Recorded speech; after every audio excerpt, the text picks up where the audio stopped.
But it would be equally oversimplifying and polarizing to blame only the journalists or professional media for the polarization of public debates.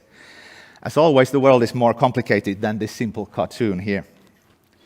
I think it's important to recognize different kinds of problems that often get packed under the general concern that our society is polarizing. We need to know exactly what we're talking about, what we are fixing before we can choose the right tools. And therefore, I sometimes cringe when I hear too loose polarization talk. We can lose focus if we just state that we need to depolarize. And especially as I'm a media researcher, I think that the role of media culture should be elaborated. So let's take a look at what kind of things we really talk about when we're worrying about polarization in the public talk.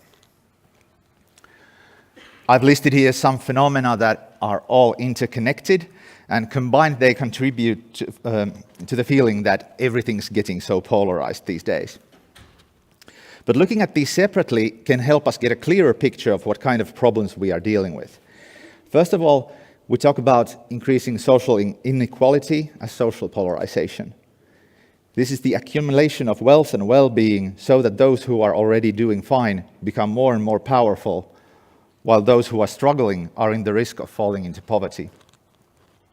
Now, inequality is a social problem that needs to be attended by the means of politics. It's not so much a media problem, although of course the media always has its role to play in democratic politics. When actual disagreement about the future of the society increases, it's just natural that political tensions between parties and ideologies become more prominent. And the media is supposed to make these visible to the public. And understandable also. But that's not always an easy task, because on the level of politics, polarization is fueled by populism, the oversimplification of political contestations into simple slogan-like solutions, like close the borders or tax the rich. While a certain amount of populism or even antagonism and polarization is actually needed to engage the people in politics and to clarify the differences of politics, the problems begin when these antagonisms focus on beating the opponent rather than understanding and solving the problems. And populism is a tempting strategy for politicians because it works, especially now that the focus of the public discourse has moved online. Social media algorithms and the overall focus of media businesses, the media businesses focus on data and audience engagement. This favors the kind of content that tickles your nerves, one might say. The studies show that strategies that provoke emotional responses, such as fear, anger, and outrage, work best also for political parties online. And hence the dynamics of politics, professional media and journalism and social media platforms are intertwined. Politicians need to appeal to the voters' emotions in order to get them up and voting on the election day. The social media algorithms and online media logic favor polarizing content, and also the traditional media benefit from scandals and outrage, because their success is increasingly measured by the online engagement that news sites manage to create. And therefore, it may not be surprising that as a result, we get also the most violent forms of online participation, such as hate speech and targeting. But I want to emphasize here that online aggression, such as racism or misogyny or hate speech in general, should be discussed separately from the heated political debates. Angry speech can be politically motivated and even understandable, while hate speech is simply violence. So we need to keep this in mind when we talk about social polarization on a general level. It consists of a variety of problems that become tangled together and make them so-called wicked problems, where solving one element may actually complicate the other.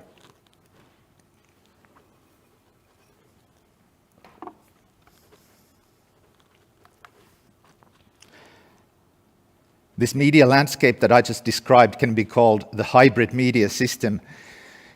This concept underlines that journalism hasn't been in complete control over the public discussion for decades anymore. The public sphere, the arena of public discussions, is a combination of the traditional media platforms and the online activity of social media communities, and the public actions of a variety of stakeholders such as politicians, business elites, organizations, activists, and other influencers. But also at the same time, the word hybrid emphasizes that traditional media still carry a lot of weight. It would be underestimation to claim that journalism has lost its power to social media, although at the moment I hear more and more of this kind of critique as well, as if journalism would have lost its battle now that we have Trump who openly attacks journalism. But personally, I'm not ready to throw in the towel quite yet. And in Finland, actually, the traditional media still carries a lot of political power and people trust in it despite its challenges. So there's still hope, there's still something to fight for in the traditional journalistic values and practices. So to understand social polarization, we need to take into account this hybrid logic of online and social media and traditional media affecting each other.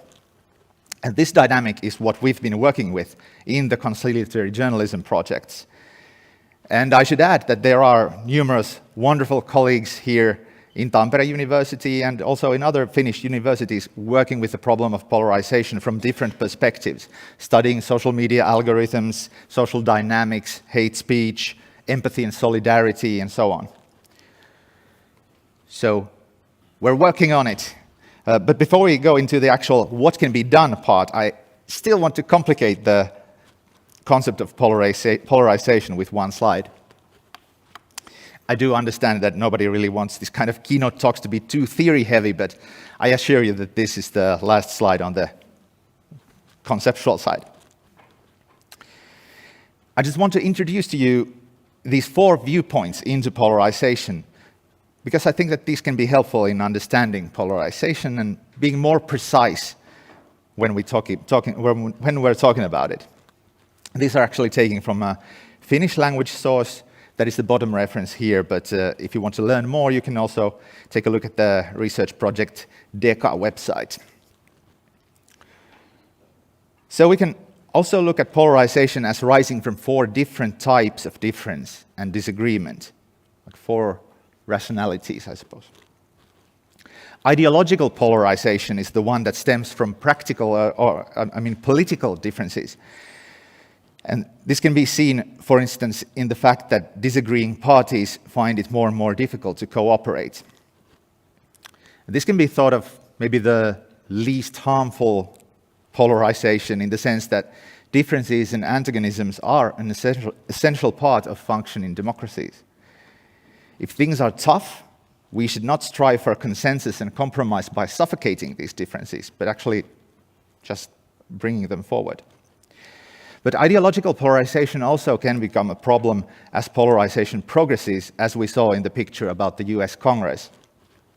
There, the 2 parties are so unable to find common ground that it threatens the very basic work of democratic institutions. But studies show that, at least so far, ideological polarization hasn't been very strong in Finland. Although I guess the latest data is from 2021, so this can be changing here as well. But then there's affective polarization, which refers to the us versus them thinking, and tribalism. And this is the type that people usually mean when they're worried about polarization. This is where the group identities become more and more important in political discussions, and the emotions are emphasized in expense of fact-based argumentation. Affective polarization is what we generally refer to as culture wars or identity politics. And this is where the media plays a large role, as we discussed in the previous slides. Then there's also moral polarization, which means moralization of politics, where political debates, for instance, about social welfare or environmental responsibility of businesses, these become moral issues. And hence those who disagree get framed as evil or stupid or immoral altogether. And finally, there's epistemic polarization, which relates to contestation over facts, where the political debate becomes a battle over reality. And by weaponization of facts, I mean that, for instance, science and research have become fields of struggle where different political camps either trust or deny the messages of scientists based on whether they support their politics. We talk a lot about mis- and disinformation, which means the circulation of inaccurate facts, either by accident or by purpose. Misinformation is by accident and disinformation is by purpose.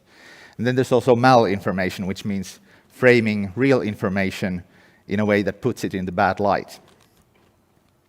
And here I want to point out that also we need to be mindful when talking about disinformation, because by accusing someone of spreading disinformation can again frame the opponent as evil, suggesting that they are deliberately lying and misleading. And sometimes these accusations can be used as political weapons as well. So it's important to separate disinformation from misinformation. There are, of course, big differences between countries in how the political systems work and how the media ecosystems work. For instance, the Finnish politics is based on a multi-party system, which makes it less vulnerable to ideological polarization than, for example, the American bi-party system. And the Finnish people have, at least thus far, had a very strong trust in authorities, institutions, and the media, which also slows down the tendencies for epistemic polarization. Finland is also a very secular country, which may help against moral polarization. But the media and social media feed on effective polarization, and that's where we need to be alert. But we still have hope. And I've met a great number of wonderful people working to fuel that hope and work against polarization. And now we finally get to take a look at what this means in the context of conciliatory journalism.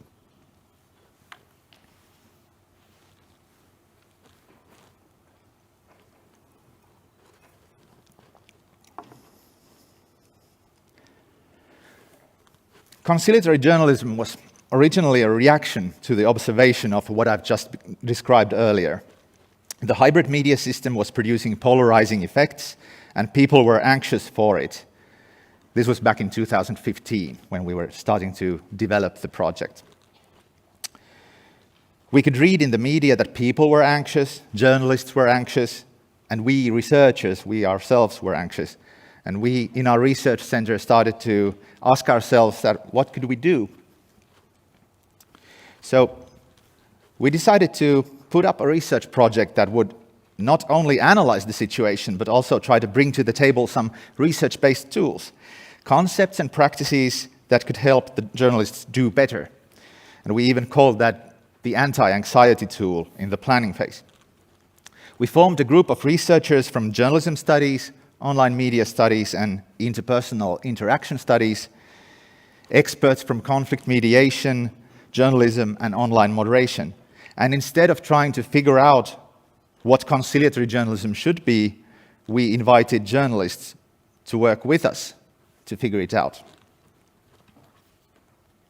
We carried out a series of workshops in different parts of Finland, where about 50 journalists from different types of media participated.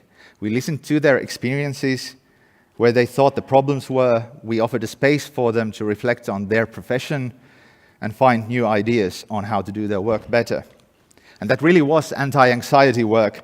Many of the journalists said that they were losing hope with their profession and were having some kind of identity crisis.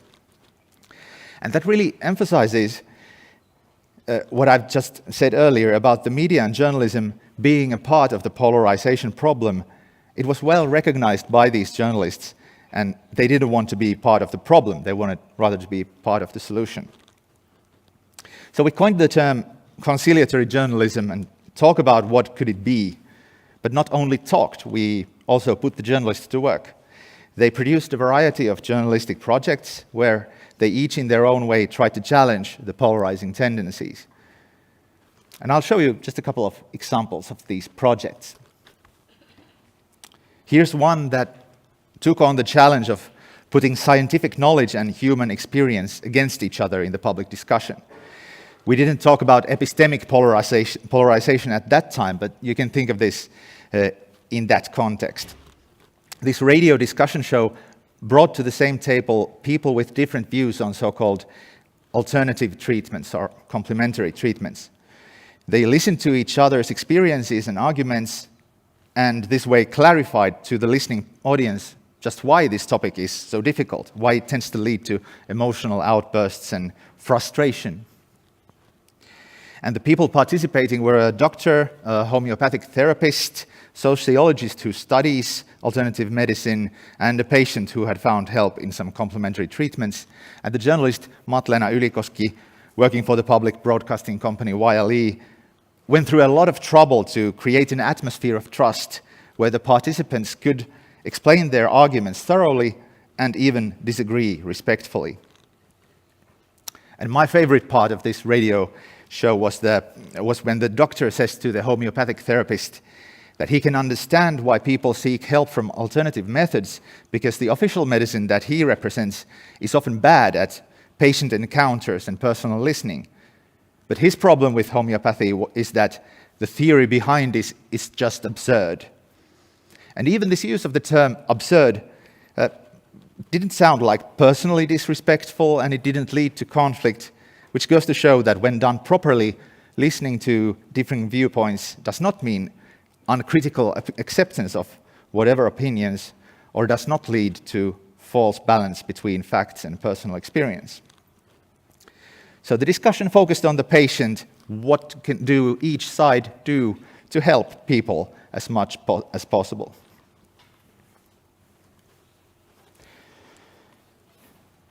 And another example from the original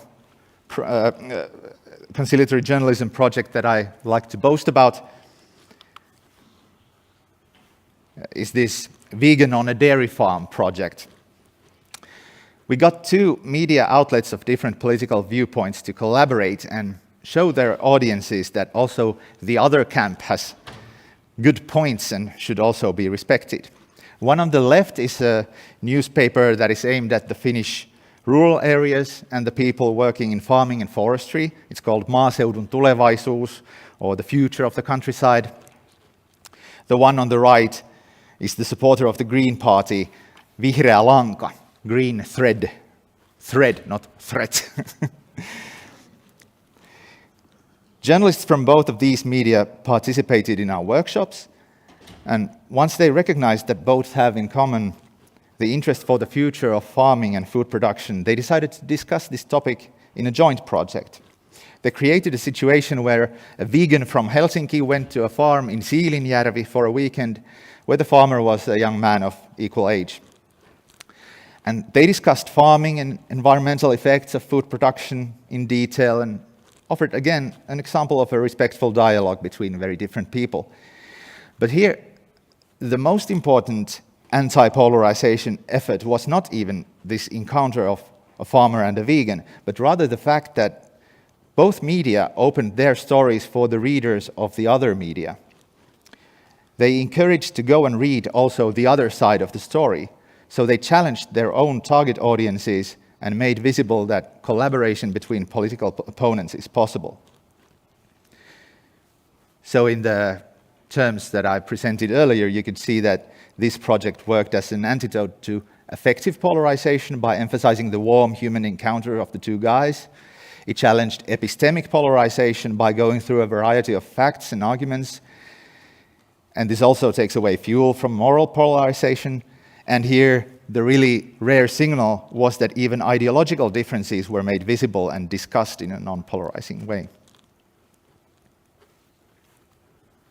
So based on all this practical work and empirical experiences that we did, we analyzed this so that we can summarize the core of conciliatory journalism as these three principles or objectives. Conciliatory journalism should aim at clarifying tensions and arguments that lead to antagonism. What are we really fighting over? It should also encourage listening. It's not enough to print the most outrageous citations that you can get from the interviewees, but to make sure that their arguments get treated respectfully, even if critically, to make sure that the audience really understands what is being argued. And by doing this, conciliatory journalism should also support trust the audience's trust in journalism's ability to deal with even the most tricky topics, but also their trust in that most people are not idiots or immoral or evil, even when they disagree with you.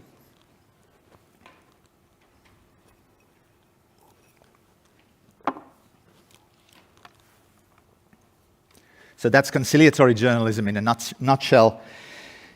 The work continues, although my examples here are from the first project 8 or 9 years ago. Fortunately, they're not the last ones or the only ones. I'm currently working with polarization around the countryside, farmers, and the future of food production. That's why I pick up those examples, because it's close to my heart. And there have been numerous other conciliatory projects in the past years. But I want to conclude this section about journalism by pointing out that we're not alone. In other countries, they may use a bit different concepts and have slightly different theoretical backgrounds, but the big picture of recognizing and challenging the dynamics of polarization and journalism is shared. You remember that in the beginning I said that I'm a news addict and that often makes me feel bad, rather than empowered or engaged. This is the basic critique that the constructive journalism movement makes. And this movement has been influential in the Northern Europe, especially in Denmark. And these couple of pictures on the right illustrate this critique. Here on the right you see a screenshot from a YouTube video where the famous Swedish statistician Hans Rosling scolds the journalist for the news giving an unrealistically gloomy and hopeless picture of the world. He says that you can't understand the world if you only watch the news. If you look at science and statistics, you will learn that the world is a much better place and a lot of good progress is taking place all the time. This information just doesn't make the news because it doesn't sell as well as threats and fears. And the second picture down there depicts Johan Galtung, who was a peace researcher who also used the last years of his life trying to spread the same message that journalism should pay attention to also the positive developments and supporting peace in societies and encouraging action and hope instead of despair. So I hope that these examples of new socially responsible forms of journalism also bring hope to what I've been saying about media and polarization. I hope that I've managed to challenge the populist claim that journalists are manipulative supporters of elites. I know a lot of journalists and I sincerely trust in their commitment to serve the people. The dynamics of the current media culture in general, and even journalism in particular, can be criticized for good reason, but this doesn't mean that journalists themselves are bad people or stupid enough to let this happen. Most journalists are doing their best under polarized media environment.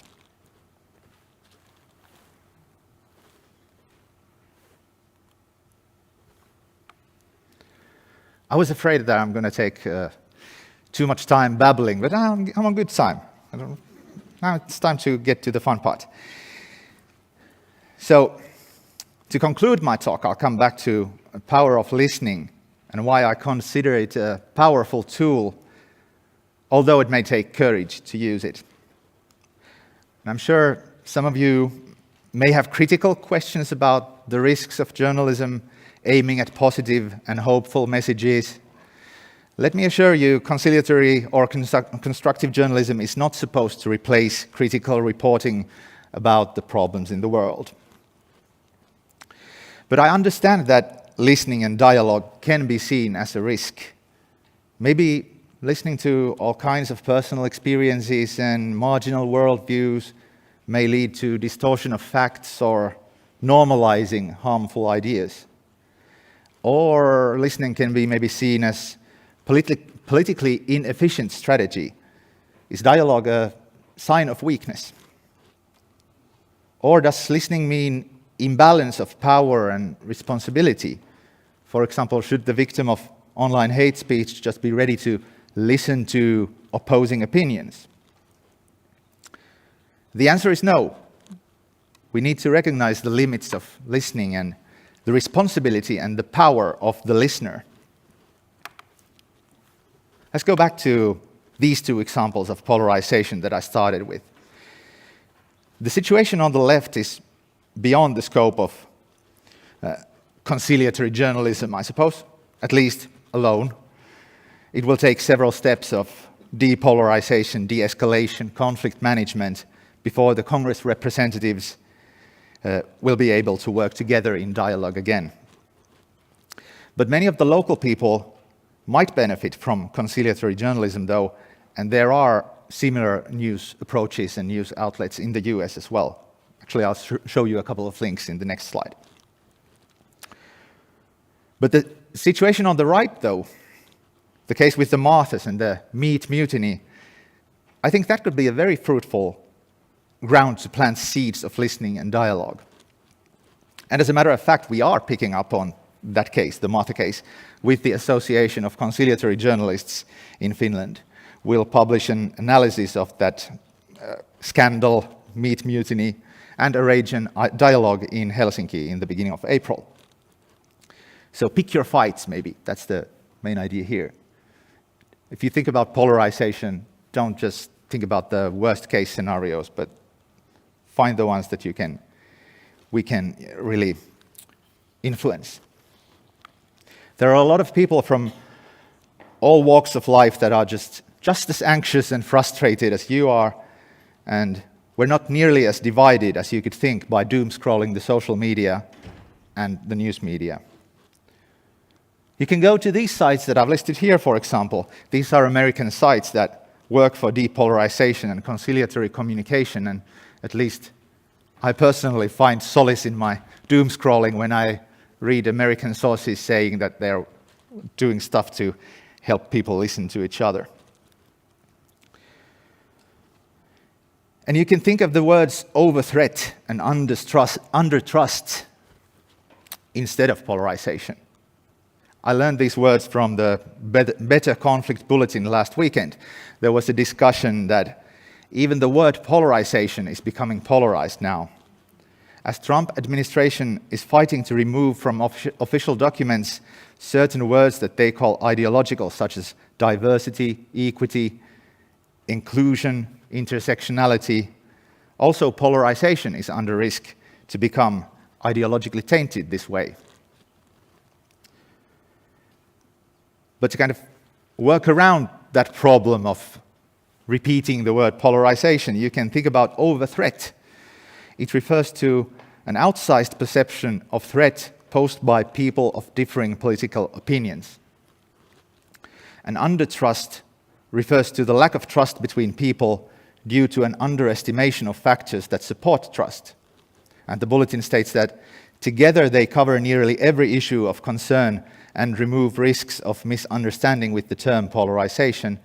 And the opposites of these words also provide clear and inherent direction for solutions to these problems, de-threatening and trust building. Now again, I understand that I may sound a bit sing kumbaya here. I've worked with hundreds of critical journalists, so I would know very well that there's nothing more scary than the risk of sounding naive. Naivete is synonymous to stupidity or childishness, and it seems much cooler and definitely safer to be cynical. But I think that cynicism is also the easy defense against the uncertainties of the messy life that we have to live with. Listening, on the other hand, is not easy. It's uncomfortable, and in certain cases, it demands specific skills.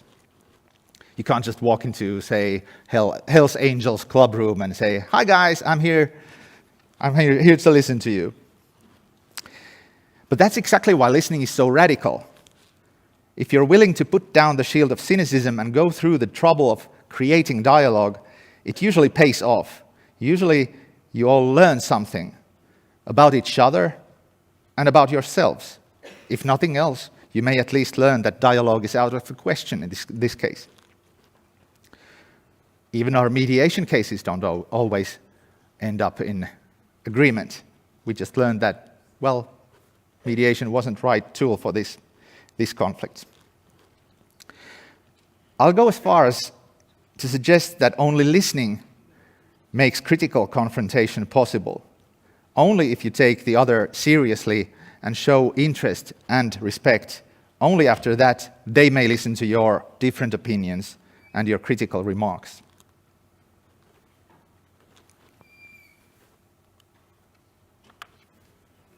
This is my final slide, the oranges. I recently heard a metaphor about compromise that I loved so much that I wanted to share with you.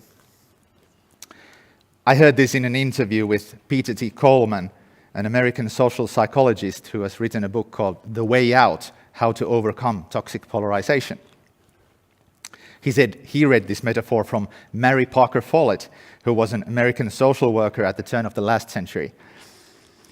And the point here is that instead of simple compromise, sometimes we can look for integrative solutions, if only we stop to listen. Now think about two parties fighting over an orange, or some oranges. Works either way. For instance, two kids run to their parents saying, "I want this orange," and the other one says, "No, I want it." And the usual kind of parenting way to approach this would be to look for compromise, right? If there are several oranges, you might share them equally, and if there's one orange, you split it in half, and now nobody is really happy, but everyone gets something. And that's the way we often think about compromise in politics as well. We think that that's what the kind of what politicians do, is to kind of negotiate the tug of war. But what if you ask these two kids fighting over the oranges, what do they want the oranges for? What's behind this conflict? Because the first may say, well, I'm about to squeeze juice out of them. I want to make juice. And the other might say, I'm making marmalade, so I need the peels. And in that case, you can solve the dilemma so that both can have all that they want. So if you learn one thing from my talk today, I hope it's this: making an effort to listen to the other's needs can be a radical tool in solving the problems of diverse societies. And it can also help yourself to recognize what you really need. What are your most important values and needs, or your false presumptions or stereotypes standing in the way of the best possible outcome? Thank you.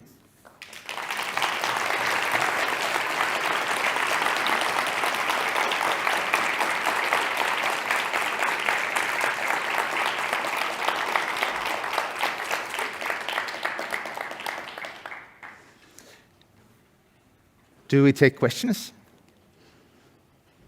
How do we work with this? Is someone running around with microphones?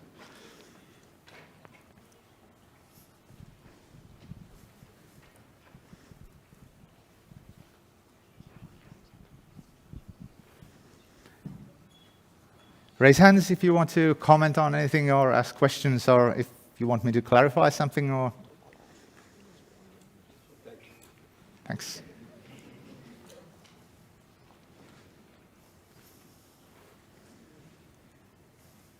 Okay.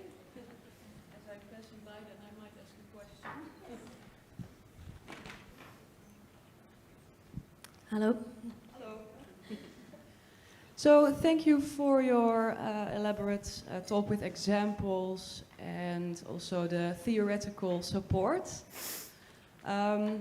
What struck me as pedagogist from Netherlands is that the underlying premise is there is an element of emotion in your presentation of the problem. So you feel emotional and anxious when reading about the world.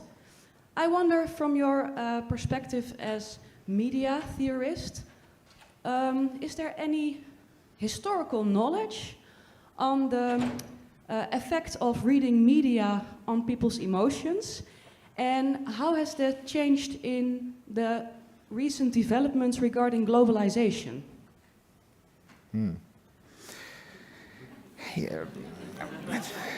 There is a lot of media research on how affect works, both in, and affect is the kind of the concept for emotions. Affect refers more to the kind of bodily response to emotions as well. And there's a lot of great work on how emotions work in entertainment, in politics, and so on. But I think why I find it so essential here is that what's happened is that we kind of, with the prominence of social media, the affects and emotions become the main fuel for engaging with the media. And that's what's kind of affected also not only the social media algorithms that kind of feed you when you see funny cat videos, they give you more cat videos, and if you doom scroll on the more devastating sides, then they feed you more of that. Social media loves your affect and emotions and feeds on that, but the same element has transferred also to the journalism and professional media, the news media, in a way that they are also monitoring the engagement of online news more and more. And what counts as engagement is how you click the headlines and how long you spend on the news sites.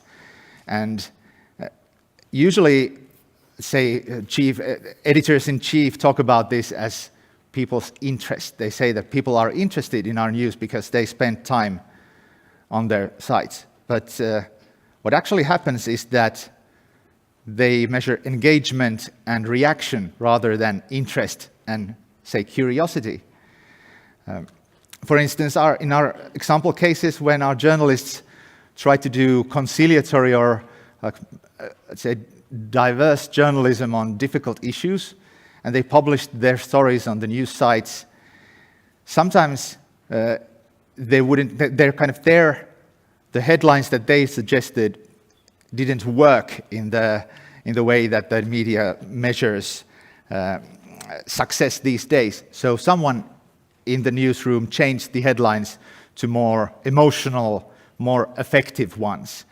And that's really kind of a big challenge for any journalist wanting to do something like this, wanting to not to be a part of the problem, is that the dynamics of how we consumers read the news so much relies on the effective responses rather than, say, intellectual curiosity. Sounds like a bit grandiose, I think, but we as news consumers also are fueled by emotions rather than reason. So that's why I find it so important when we talk about polarization, because polarization really is a kind of an emotional event where we talk about identities, emotions, and sensations of kind of threat more than actual solutions. But I'm not sure if this answers your question. Yeah, about part the of it. Studies. Yeah. But historically. Cultural historical view is for me interesting to see what was the value of reading media and news articles throughout the scope of time. And if I am thinking about what is the emotional effect, then I think the larger the scale, the more effect it has on your emotion. So it's effect with an E, not A. And I was just wondering if there's any literature on how our brains maybe process all this flood of information, because it's not relevant for me and my well-being, my identity, but it has an effect on it. And it used to be small scale media news articles about what happened in a region nearby, or where danger was maybe local, and now it's global. So that was the second part of my question still. Yeah, well, I'm sorry I can't give you like direct sources of research like this historical view on how the significance of emotions and affect work, but I'm sure I could find you some, because I know that there's a lot of research on, and research on the emotional side of media use, like the uses and gratifications theory from mid-20th century already. So But what I want to I might add that, of course, you always need emotions in media and in politics to engage people. Now we're about to have local elections here in Finland, and people who become candidates, they always have to have some kind of emotional contact. I don't know always, but most of the people, I hope, have some kind of emotional motivation to change the world. And usually it's something when people go out and participate and vote or write about political issues on social media, they have an emotional motivation. And that's necessary. I'm not saying that emotions are a bad thing. They're really necessary for getting us up and voting. But the problem is where the emotion is directed against someone and towards someone and fueled by threat rather than aspiration for a better world. So, like for the local elections, I think that what could make me participate in local politics would really take something close to my home, close to my life, some problems that I want to solve nearby, and that would be a really emotional thing rather than just reasoning that maybe it would be a good idea to contribute to the democracy. Yeah, so I'm all for emotions in politics, in media, but we have to be careful how we use them, that's the point. And recognize when we are being taken by our emotions rather than enjoying them. Is this on? Yes. Thank you for the question. Yes, thank you for a great short discussion between you. Thanks Mikko Hautakangas for a great presentation, very inspiring and important topics. I'm Sohvi Sirkesalo, I'm working in this university, and I would like to ask a simple question. The last message, the important message for all of us that are working in universities and do this important pedagogical work, it is this dare to listen. What would you think, what is the biggest threat if we don't dare to listen? Is it a difficult question? I'm sorry. No, I'm just trying to formulate a good response. It's a good question, thank you.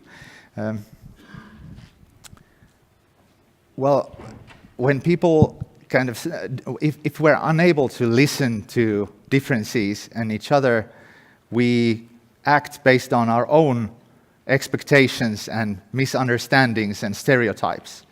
And what polarization does to us is that we start labeling people like by the way they look or where they work or who they vote for, and that kind of oversimplifies the colors of the world, so that if we just if we're unable to listen to each other's what they're actually saying, then we don't really work on the same level. We're just kind of working based on what happens in our head. So that's why I think, that's why I kind of want to bring forward my experiences as conflict mediator as well, is that, let's say that sometimes when people, they can be very different people from me and from each other, and they come to the shared table because there's some kind of crime has taken place, and then they're there discussing the event, and they both get their chance to say how they see the events. They tell us what happened and how they felt and why they did what they did and what has happened afterwards, and we all listen. And then the other one gets the chance to tell their story and the others listen. And it's not like magic, it doesn't always work, but when it works, sometimes I find myself like surprised and amazed that, wow, these people really can deal with their issues. Let's say the teenagers have been out during the weekend and they've broken stuff or something, and then they're there, people who usually sit with their hoods on and grunting and not speaking much, and then they're very able to talk about their issues and discuss and find solutions together. And I find myself surprised, and that always makes me a bit ashamed. Like, why was I surprised? Why did I expect that these people wouldn't be able to listen to each other, they wouldn't be able to talk about their experiences, and they wouldn't be able to find common ground and find solutions?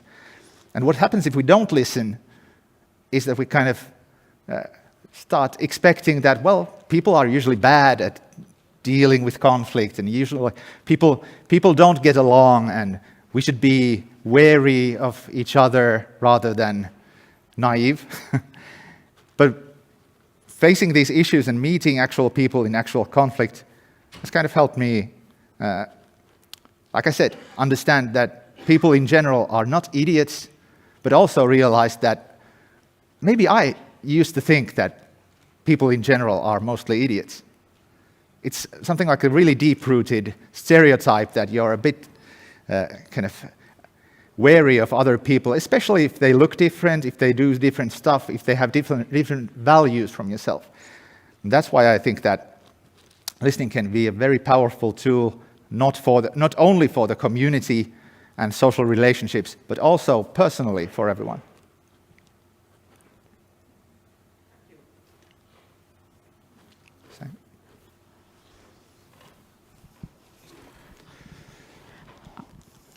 Thank you, very inspiring. I wonder if we lived in a world without algorithms. How crucial is the role of algorithms when it comes to polarization? It's a good question, and it's a tricky one to really study by means of research, because social media companies are really kind of jealous of their algorithms. They don't give access to study how the algorithms work. So, and I'm not a researcher of that field, but like I said, we have people who work on that with different kinds of methods.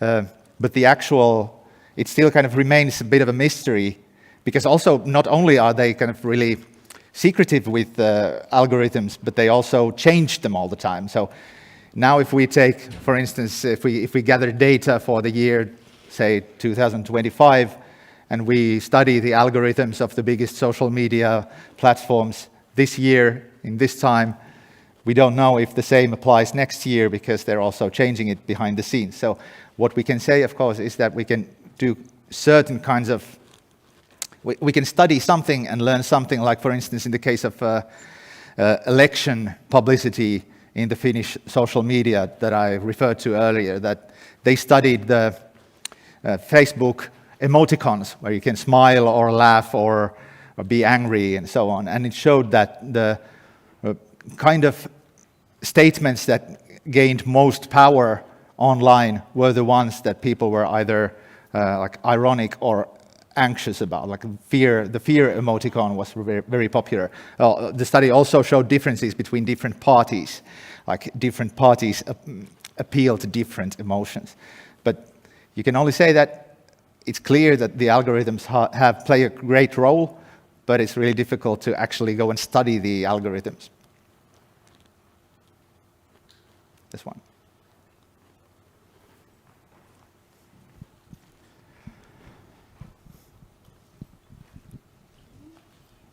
Thank you. I would say I'm one of the very emotional, polarized people sometimes. And I wonder, how do you judge what topic, which case is a lost cause to open a discussion? As a German, we've been following since COVID,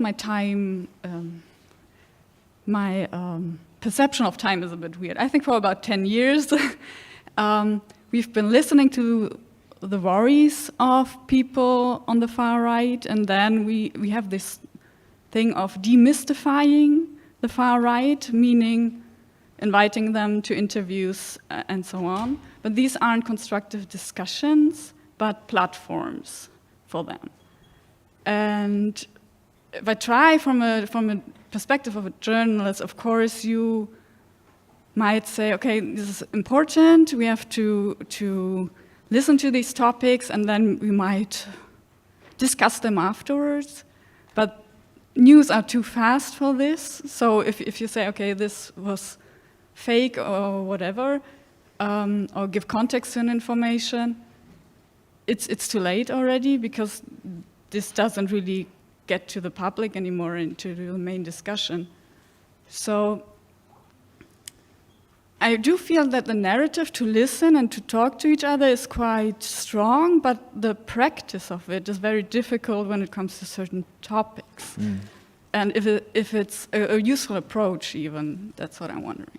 Yeah, thank you for that. I agree completely that that's why I'm saying that listening is not easy. It's if you kind of we see a lot of that kind of journalism also, and in the Finnish media, where that I wouldn't call conciliatory, but you could call it like what's that, like two poles journalism or something, where you kind of on the surface level, it may seem like a dialogue where you bring people together, but then if it's not like carefully constructed, it becomes a platform, as you say.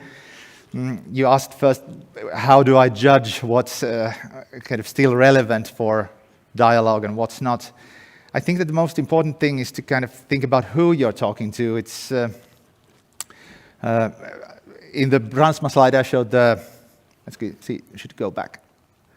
We talk about the silent middle, and the problem with this kind of thinking is that if you bring together the pushers and give them platform, it will just fuel the polarization more. What instead we have to do is to listen to the people in the middle and their concerns rather than the most provocative politicians. If we look at the mediation side and conflict management side, it's always important that people who are in mediation or in dialogue to solve a conflict, they both need to be volunteer.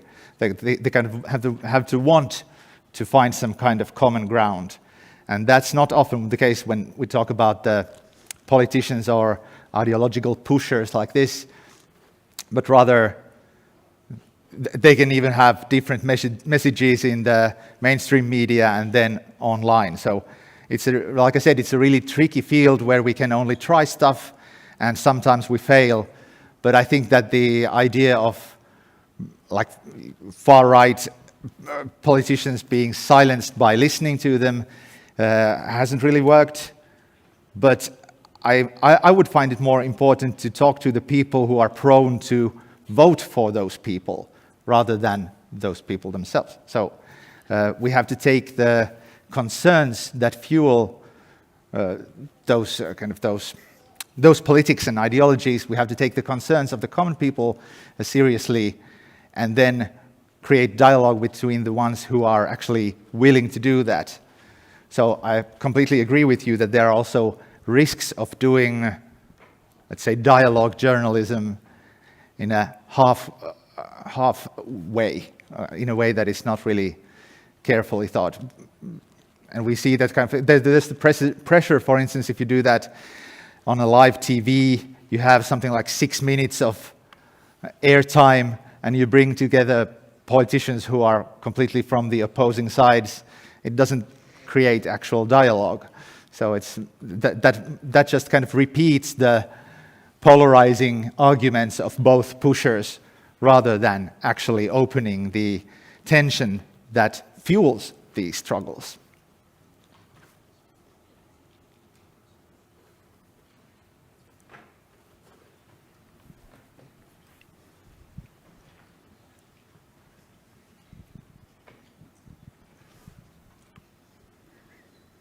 Thank you very much. I have a question. What would you say to people who think that the world is too much polarized, that they have no interest into the media because it's just black or white, and so they want to be in their self-literal bubble to feel better while the world is going on? And also have a secondary question on not traditional media, like any media we can find on the web that give more information, but sometimes maybe false information too, for people who are looking for information. Yeah. Thank you. Sorry, I didn't really get the second one, so it was about disinformation, really. Well, I was thinking maybe of young people who are interested in finding information and try to find it through other media than traditional media, and maybe on the web generally, and think they've got the good information, but also it tends to create false information, maybe non-scientific information, for example. So Yeah. first, how to get people interested. Thank you. Yeah, well, I actually had one conversation like this a couple of weeks ago when a friend of mine was visiting me, and I was kind of trying to ask, how do you feel about politics today? And he said that, I've totally tuned out. Like, we talk about news avoidance, that's also something that is studied, that people are kind of turning away from the news. And that's actually one of our points, is to kind of try to create such journalism that people would feel easier to approach, I suppose. Something that you wouldn't kind of make you shut the TV or turn off the, stop ordering the newspaper. But I think it's a really, personally, to someone who is really anxious and has started avoiding the news because of that, I wouldn't push them so that you can't do that, you have to read the news, because everyone has their right to kind of protect themselves as well, I suppose. So for this friend of mine who said that he's tuned out of news, I was like, okay, well, what are you interested in then? And we talked about other matters. I didn't try to convert him into start reading the news again. Of course, I might say something like, yeah, but you are aware of what's going on, really, right? But that's usually not the problem, that people don't know what's happening. They just want to focus on matters closer to them. If that happens large scale, of course, it's a problem. We want citizens to know what they're voting for and what they're participating in. But as any individual who is too anxious to follow the news, I say it's just a healthy thing to do, is to kind of ration your news diet. Not to maybe kind of find own routines where you read the news once a day or something like that, something very practical. If you would only read the printed newspapers once a day like people used to do, or watch the evening news at 8:30, that would be much less scary than doom scrolling throughout the day. As for the second question about false information and disinformation, well, there was this one where the World Bank, some kind of future trends piece of news that said that disinformation is the single most, the biggest single threat of the humankind in the short perspective. Climate change is the biggest threat in the long perspective, but disinformation can be that in the short perspective. So in that sense, of course, disinformation is something that we talk a lot about, how to guide people towards actual facts and kind of work against the epistemic polarization and all that. And there are different researchers, again, on that field who could answer that question of how to tackle disinformation better. My personal kind of point of view to that discussion was the idea that we also have to be wary of judging people for spreading false information. We saw that in the times of COVID, when people were accused of being kind of a menace to society if they didn't take vaccines or didn't wear masks or things like that. And that was really also led to more polarization and rebellion against the society. People who were accused of being kind of anti-society became anti-society because of that, because they felt that they were accused without being heard. And that's again where I think that if people are are kind of relying on information that you think is false, you can't just say that, stop using false information, start using right information. You have to listen to them and ask, well, what led you to that information? Why do you think that's more appealing than the kind of mainstream information? Or why don't you follow the news sites? Why have you turned away from the major news sites and started reading these obscure blogs or YouTube channels? So again, guess my antidote to everything seems to be listening then. But yeah, that's how to start the discussion. Not just by saying you are wrong, but asking, tell me your reasons.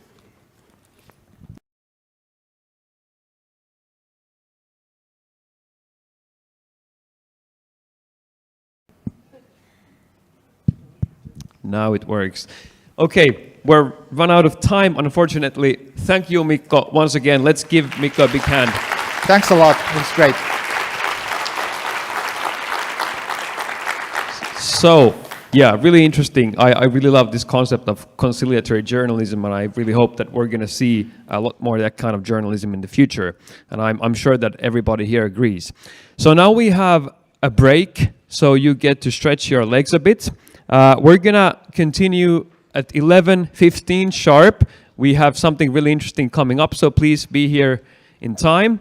And when you go out, remember to listen to your friends that you're meeting there. Okay, so see you in a bit.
All right, please have a seat. Okay, it seems that everybody, or more or less everybody, is back from the break, so we can continue the seminar then. What you can see up there on the screen is our social media wall, and to get your posts there, remember to use the hashtag that I told you at the beginning, hashtag #IonTAMK. This will take all posts from LinkedIn and Instagram, so remember to use the hashtag. Okay. The weather is always a topic in Finland. This year it has been surprisingly warm so far. Not like your minus 30 degrees that you might have expected or 2 meters of snow. But don't let it fool you. Anything can happen. 2 years ago, we had the week in April, and usually we don't get that much snow in April anymore here in Finland. But 2 years ago, we got over 20 centimeters in one day, and even the trams stopped working, and we were trying to figure out ways to get people on campus. How many of you remember the blizzard of 2023? Who were here? Some of you were here. Okay, good. The other thing that happened 2 years ago was that we had glorious northern lights, or aurora, that week. And actually, it was also forecasted for this week. So if the weather is clear, it's a good idea to keep your eyes up in the sky in the nighttime. You might catch the northern lights here. So, all right. Good. So let's continue the seminar then. So as you know, the theme of the week this year is Dare to Care, as we've mentioned several times. And next, we're going to hear from 3 different projects that TAMK has been doing quite lately that relate to well-being of different target groups. And we're going to start with a project called Feeling Mentally Well at Work. And let's welcome on stage Kirsi Purhonen and Mira Roine.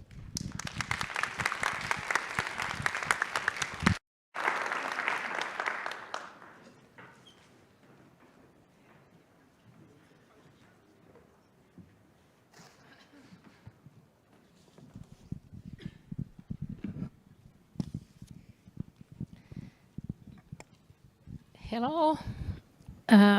Hope you are feeling well now and this week and these days. I am Kirsi Purhonen. I work here in Tampere in lecture in School of Professional Teacher Education. And we, with Mira and me, are talking about feeling mentally well at work, involving young people to develop teachers' pedagogical practices. And hello, I'm Mira, and I'm from Siltavalmennus Association, which is a non-profit organization here in Tampere, which works with young people and adults who need, for some reason, support to their ability to work, and we have worked together with Kirsi in this project, and now we are going to tell you a little bit about our approach in this project. But first, a few words to give some background to this presentation. Mental health issues among young employees have become more and more common, and an increasing number of young adults are at risk of dropping out of working life due to different kind of mental health problems. And especially young women are suffering from anxiety and other mental health challenges in Finland. And this increasing prevalence of mental health problems among young people is forcing us professionals from various fields and sectors to work together and solve this problem together. And of course, this is a problem that must be solved by both for economic and of course for human reasons.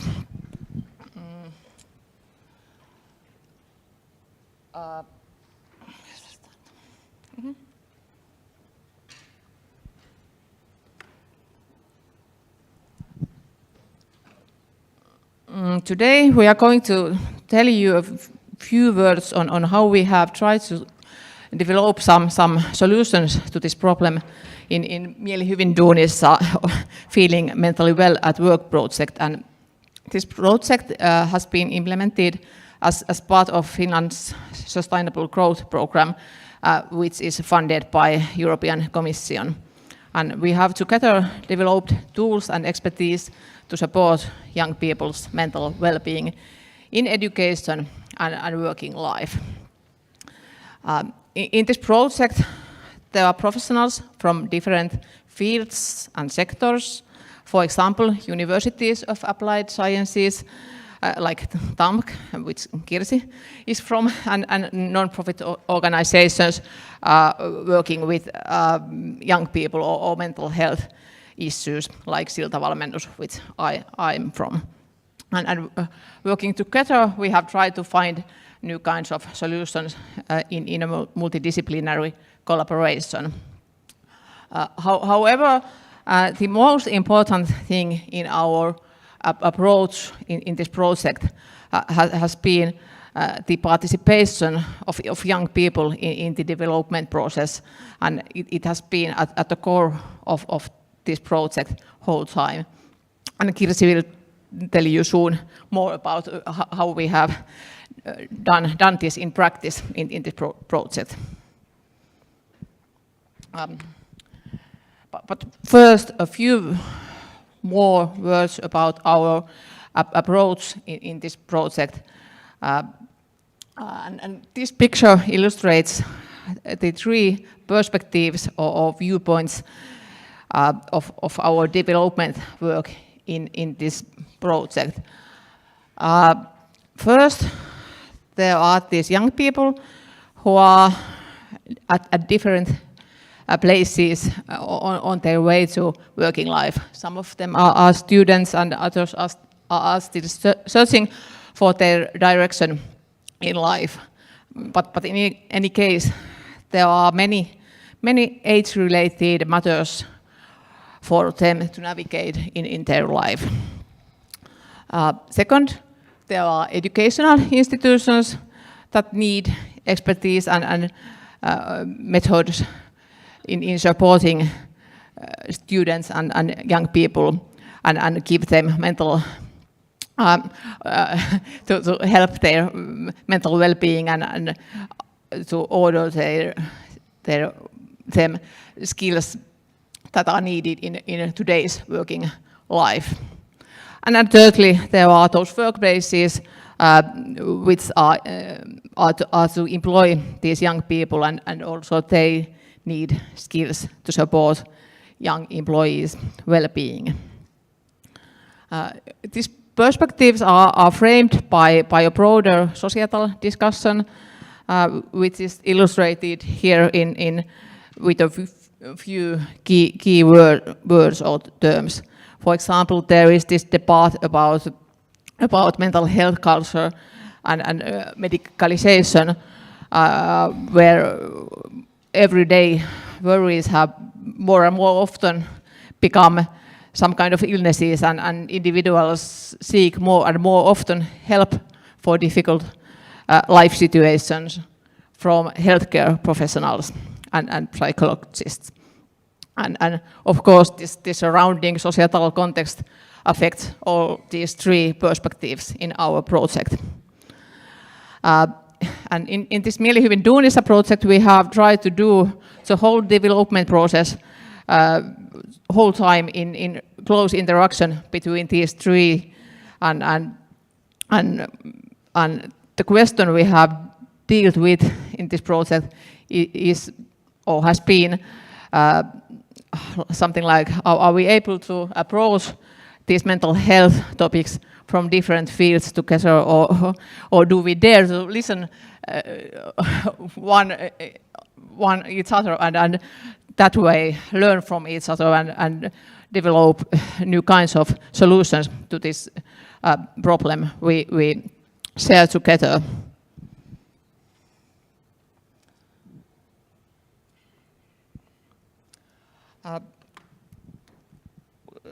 To summarize up this slide, demonstrate these our target groups, and they are shortly presented here.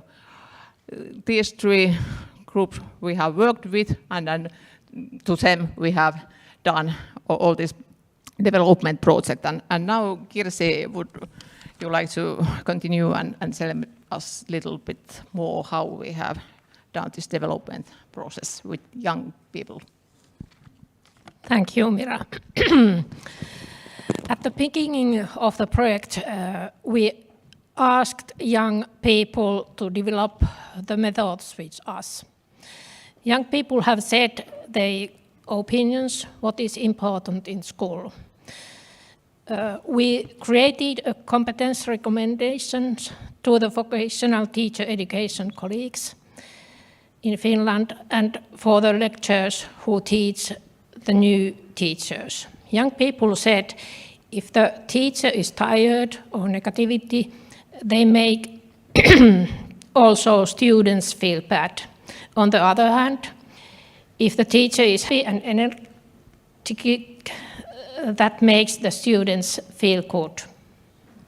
We have also invited vocational institutions management to cooperate and develop the pedagogical management of educational institutes and notice how they can support their teachers and education community with thinking pedagogical leadership and lead with pedagogical methods. This is important and the best way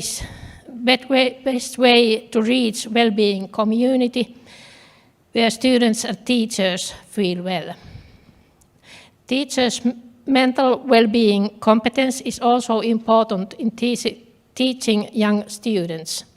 Together with our partners, we have ways of acquiring knowledge that are specifically suited to teachers. Teachers need to know how to study mental skills affects student learning and how to support students. What is the meaning of mental health in the learning process, how to model it in your own lessons better, and etc. We also planned a career guidance model to vocational education where young students' stories has noted. As our lecturer, Tarja Juurakko-Koskinen has said, schools and path to work life must be places to students to feel well, not to fall ill. In our model, the community of students are resources and teachers support, guides and counselors the students as a group individuals. In the school must be opportunities to practice work-life skills and how to get workplaces.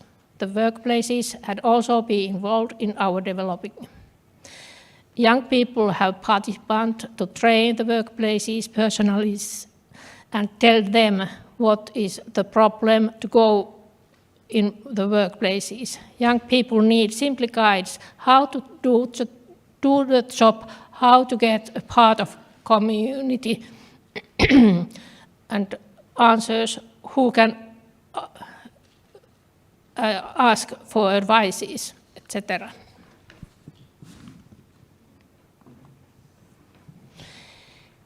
Here is also some methods, what we have done with vocational education. The Finnish Central Association for Mental Health, many methods, example, Hevari, and some other online courses. And how to support their own students.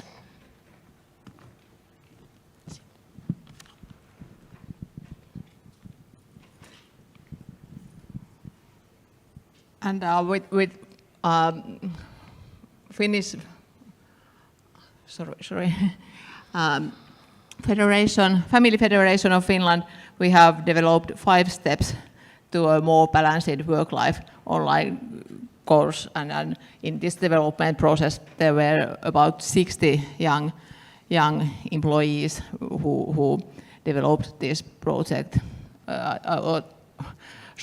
this course with us, so that it fits in the beginning of young people's working life career. Young people had said that these methods help them to feel more better, and these methods are also suitable for the schools.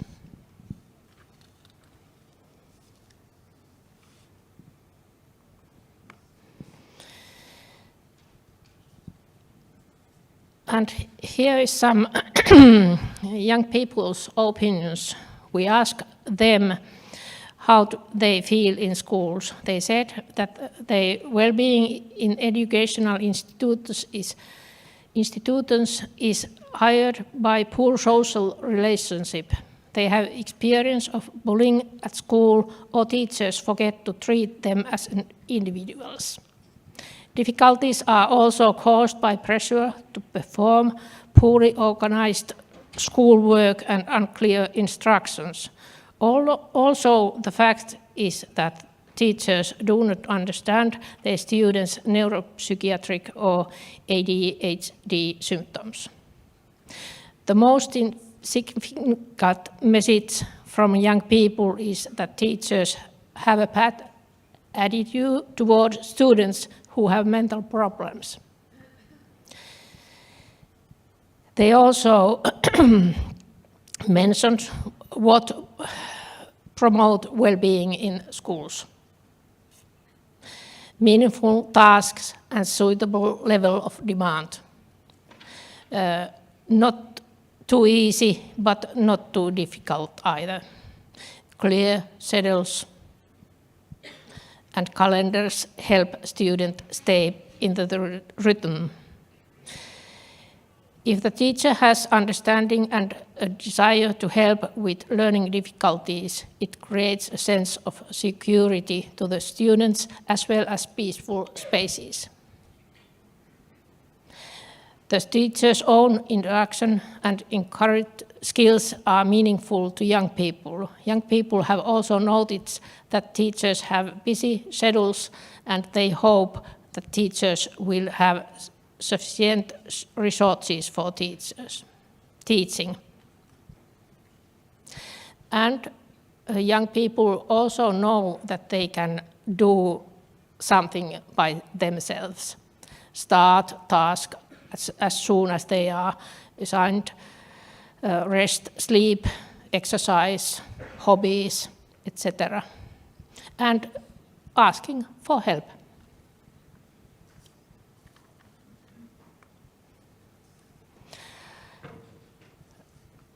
And next, how should we act? As Mikko Hautakangas told before, we must see and listen each other carefully, and we also should make some hopefulness to each other. And here is some observation what we have noted in this project.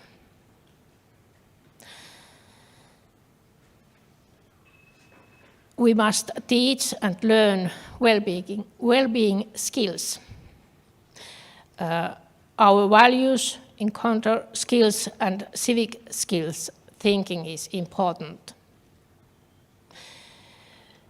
Combining mental well-being and practices to promote well-being with one's own professionals. Changing the diagnosis speeds to the normal life and humanity. We all have sometimes problems in our life. We must remember what and how we talk about mental well-being.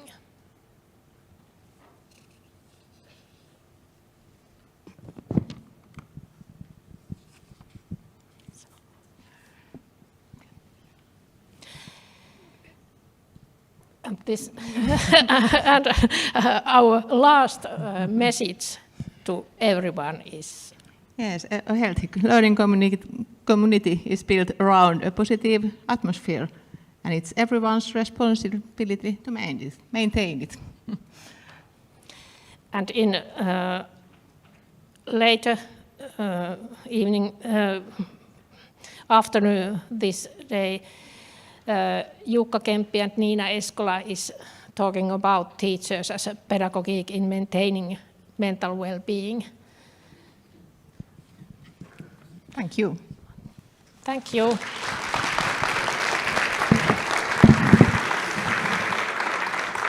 All right. Thank you, Kirsi and Mira.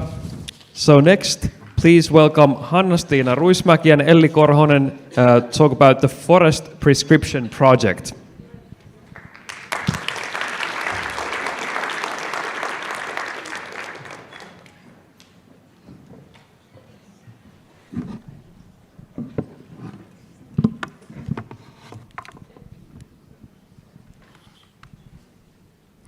All right, hello everyone. I'm Hanna-Stiina and I'm working here in TAMK in the Student Union of Tampere Applied Sciences. And my name is Elli Korhonen and I'm currently working at TAMK and I was part of the Forest Prescription Project Steering Group. Yes, and we're here to tell you about our project Forest Prescription, and we would like to start this presentation with the musical nature we do, which is one of the outputs of the Forest Prescription project. Please enjoy.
All right.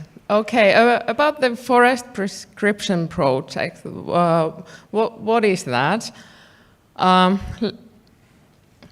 Yeah, the aim of the Forest Prescription Project was to promote the well-being of students, promote their studies and a permanent relationship with nature. As we all know, mental health problems among young people have increased. And in higher education institutions, these can be seen as problems with coping, difficulties in.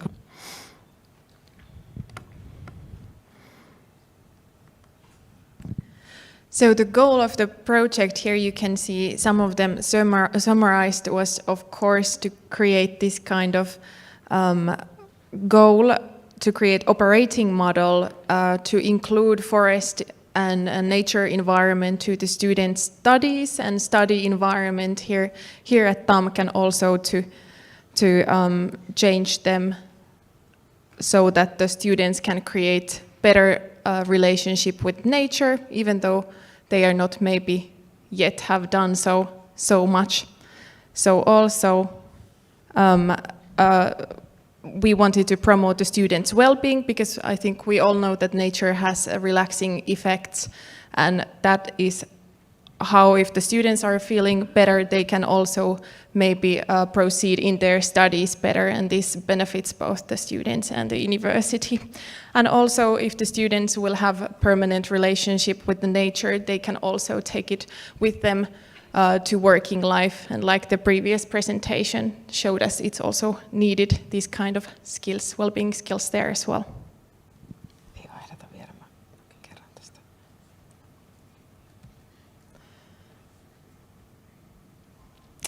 Yes, and like it was in last slide, there's a plenty of research information of the positive effects of forest nature on humans. And this forest prescription project began in 2022 from the need to address student challenges sustainably by utilizing the positive effects of nature. This project was funded by the Finnish Innovation Fund, Sitra, and Tampere University of Applied Sciences. And it was carried out during 2023 and 2024.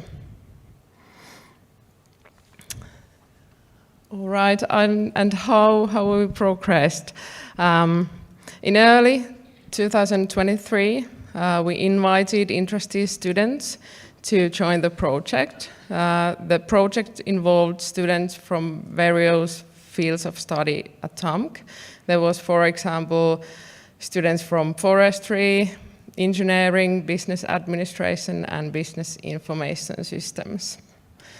They worked in 5 small groups to develop well-supported proposal for incorporating forest nature into educational environments.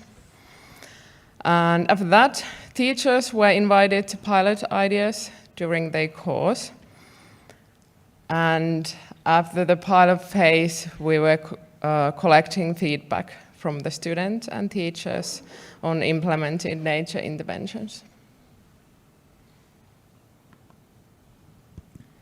So here you can see the numbers. As Hanna-Stina mentioned, it was really important from the early on to include the students. So in the start of the project, we had 15 students from different study fields to participate this project, and they created the five multidisciplinary teams, which created the 5 forest ideas, how to include forest and nature into the students' studies and the courses. Then the 10 teachers joined and tested these ideas, and other ideas, created more ideas with their students. 300 students joined in the piloting phase of this project. And then, of course, part of this implementation throughout the process was the project team for people, and then the steering group.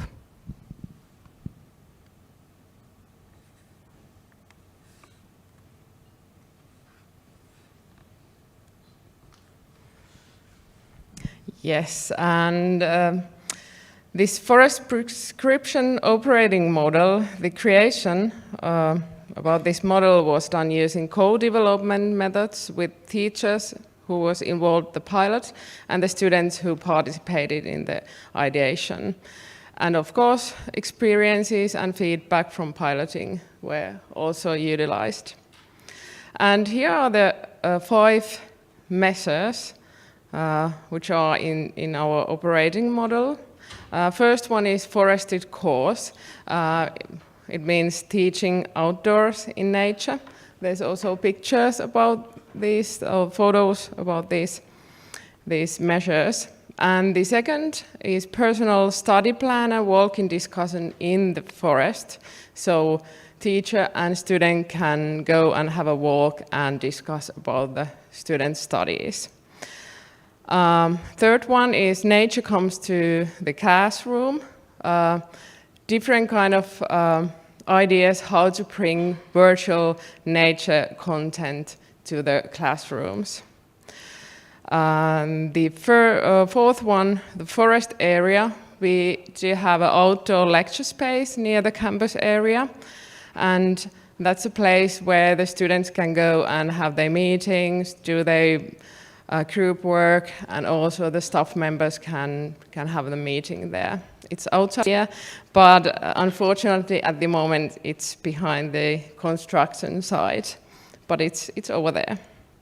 And the fifth one, that's a forest club for students. So the students are organizing free time activities which are located in the forest, in the nature. And so the students are doing activities for other students. Here you can see some of the feedback from our students and the staff members, teachers, and altogether I think the feedback has been very positive. Some of the feedback that the students have mentioned was that they did report feeling more relaxed and being able to concentrate better. Example, one of the teachers showed some nature content to the students before the exams, and they reported to feeling better to concentrate. Teachers said that the students were really nicely took part in these activities, and also outdoors discussions were well received, and also the micro breaks that this nature content created was also beneficial for the students and the teachers.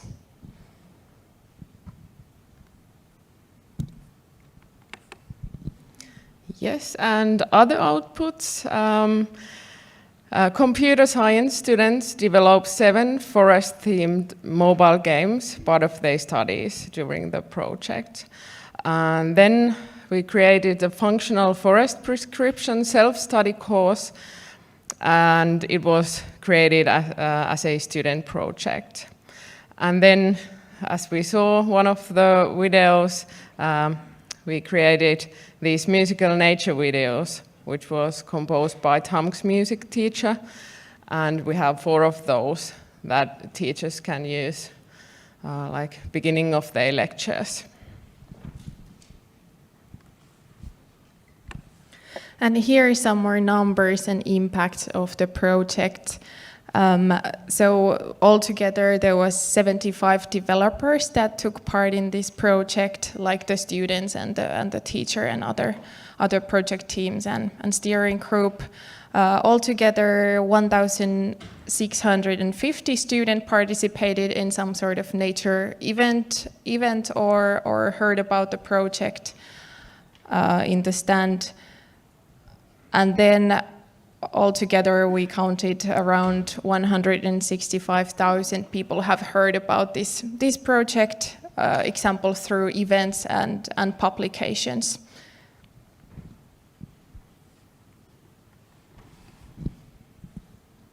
And highlights. It is important to get teachers engaged and students excited.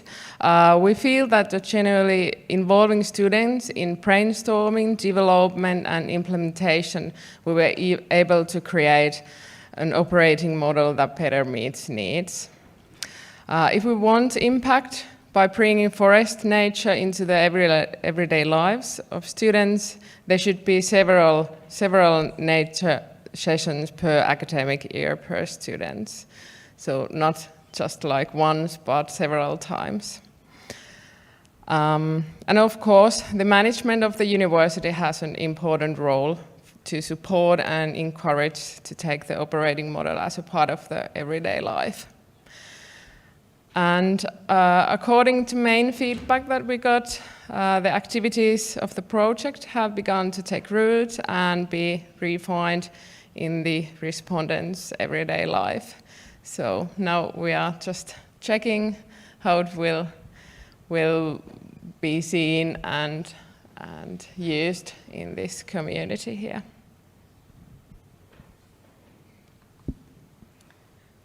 All right, and with these final words, not all classrooms have four walls.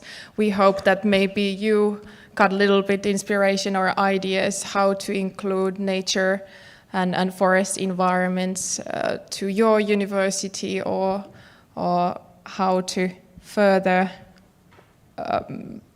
create and support students' well-being throughout these kind of content.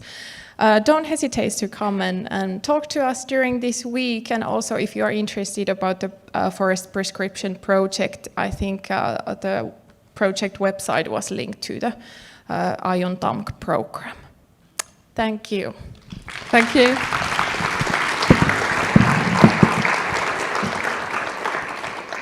Thank you, Hanna-Stina and Elli. And our third project is called Silver Entrepreneurship. Let's welcome on stage Eeva Heikkilä and Leila Kakko. And while they are going there, I'd like to ask everybody to stand up, please.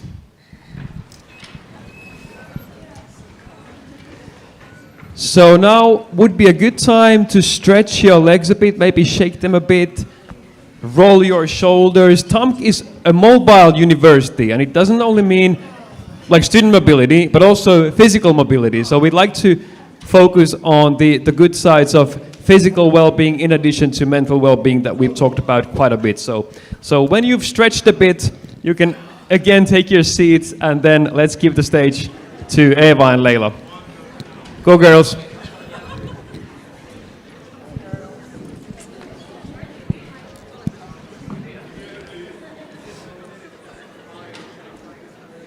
Hei, paina OK, keskeltä. Ei, miksi ei ota? It says to us that it's going to off our presentation there, down. Well, hopefully it doesn't. It says 37 seconds and it's going down. And we should press OK, but we don't find OK from here. So please! Jussi says it's okay, so it's okay. okay. Thank you. Okay, hi. So I'm Eeva Heikkilä. I'm from TAMK, working in the project management office. And I'm Leila Kakko, and I come from hospitality management. And it's just a pleasure to see so many people here, and we are able to show our project. And as you see, Silver is here. Yeah, so we're talking about Silver Entrepreneurs project here and some highlights of that. And it went down. Okay. Yeah, it's a little bit funny to explain it because we don't see it from there. So there was some prescriptions about that what's going to happen when Leila is there. So they said it already. It was ordered. Yeah, it was ordered. So that's why I probably go here a little bit more. So what we was in the beginning of this story was so that we were thinking about what should we do and what would be the things that we think. Because quite often people about 60, they are those people that they want to do something still. They are not ready to retire and they want to do something. So it means that do you feel that you still have something to give to your working life? Do you want to work things that interest you according your own schedule? It means that, for example, I have colleagues and friends who are grannies, and they want to go in several times to see their grandchildren, and they want to do work in that time. But during different times, it's okay. And then there is do you work alongside with your pension? Because there are people who are not having very good pension, so they want to have some extra incomes. So, shall we have the next one? Yes. So what could be the solution for the questions that Leila just raised? In Silver Entrepreneurs project, we think that the solutions are, first of all, entrepreneurial skills, improving those, growing self-confidence, knowing where you're good at and how you could channel that, marketing and market knowledge within your field that you're interested in, And then collaboration with like-minded people. So finding the people who are already doing that or have the same mindset that they want to go to the same direction that you want to go, or have the same energy. We have found that that is very crucial. And then having different tools to help along the way. So for example, service design tool, which we are using in this project. And benchmarking ideas. What are people already doing in that field that you're interested in? What could be something good that you can take from that? What's something bad that you especially don't want to take from that? And since it's a project, we want to emphasize that it can be a project also for the participants. So you can pilot the ideas, you can take it quite lightly actually. You have an idea, you can try out if it works or if it doesn't. And it's not so serious. Okay. So since it's a project, we thought that it might be important to also mention some facts about the project. So it's a 30-month initiative for people over 60 years old to help them explore new ways to see their careers or new ways to fulfill their careers, and also through entrepreneurship. The focus areas are meaningfulness, empowerment, and entrepreneurship. The coordinator comes from Latvia, so Latvian Chamber of Commerce and Industry, and we have other partners, us, so Tampere University of Applied Sciences, Uppsala Folkuniversitet, and Latvian Adult Education Association. And our funding comes from Interreg Central Baltic Program. We started the project roughly 2 years ago, and we are ending the project by September this year. Yeah. And then, what did we actually do? Of course, as you know, if you have been working with projects, we always start with the cooperation with our partners. And that was the beginning. Of course, we have made the proposal already and so on, so we quite well known each other, but anyway, it was the first start. Then we have to engaging the stakeholders. It means that we have to find someone who's interested in our things and form the steering group and so on. And then we have to find our participants to take part in our project. And that was thing that was a little bit challenging. Because it was, there were some things to ask first. We have to know, those have to know some part of English language because it was international project. They need to know English. Then they need to know or have some idea that I'm going to work, and you have to be over 60. That was also one very important thing. Then we had to establish the learning environment. We used a Moodle, which can be used overseas, and it was called DigiCampus, which one we used. And we had a very good help from our persons here. Teija was very, very helpful for us to make all those things to happen. But then, the main idea with our participants was so that we had the local and international training events and coaching. And in TAMK, coaching is a very important way to work, so it was quite familiar for us how to do it. We I was also coaching, and as well as I was working in the project management, but I also was one of the coaches, and then we have four others, Taija, Tutta, Riitta, and Elina. And then when we have doing that, still during this winter. Then we have also some collaboration with the other projects, and of course the dullest part of it, we have to do the evaluation of the project. You know, it's always the dullest part. Okay, and then what want those things in timeline? It means that we had 3 international meetings or gatherings. We had first one in Riga And unfortunately, I wasn't able to be there because I get COVID in that time. Then we had another one in Uppsala, and Eva wasn't able to be there. And then our last one was here in TAMK. But the best thing that we had, we are going to tell a little bit more about it, but we did have, when we were looking for our papers, they were saying that, okay, we should have a kickoff. And with our kickoff, we thought that, okay, we will have it 3 days. But the others, they had 1 day then, and the second day somewhere, and the third day somewhere. But we had 3 days.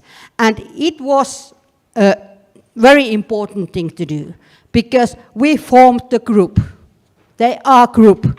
They are, I think there might be some of them are still watching this also live, because we send it them in WhatsApp group that they can be here. And of course, because I was talking about coaching, we did have also individual coaching. But the fun part of that was so that when we started it, we thought, okay, we will going to have those things online, because the persons came from the rural area around Tampere. Some people are from Tampere, but there are also people from Helsinki area. So it means that we didn't know that how could they travel here, because the project didn't pay them to come here in TAMK. But they decided, we want to have things here in Tampere.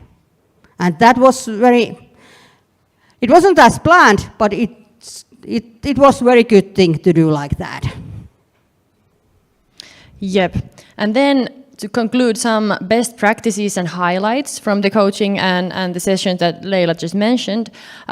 Firstly, we want to emphasize the 3 days kickoff. So the participants actually got to know each other, got to know their ideas a little bit better already when they first met each other. So they knew where their ideas are, on what level they are, so there were no surprises later. It wasn't like embarrassing if somebody had their idea on a different level than others.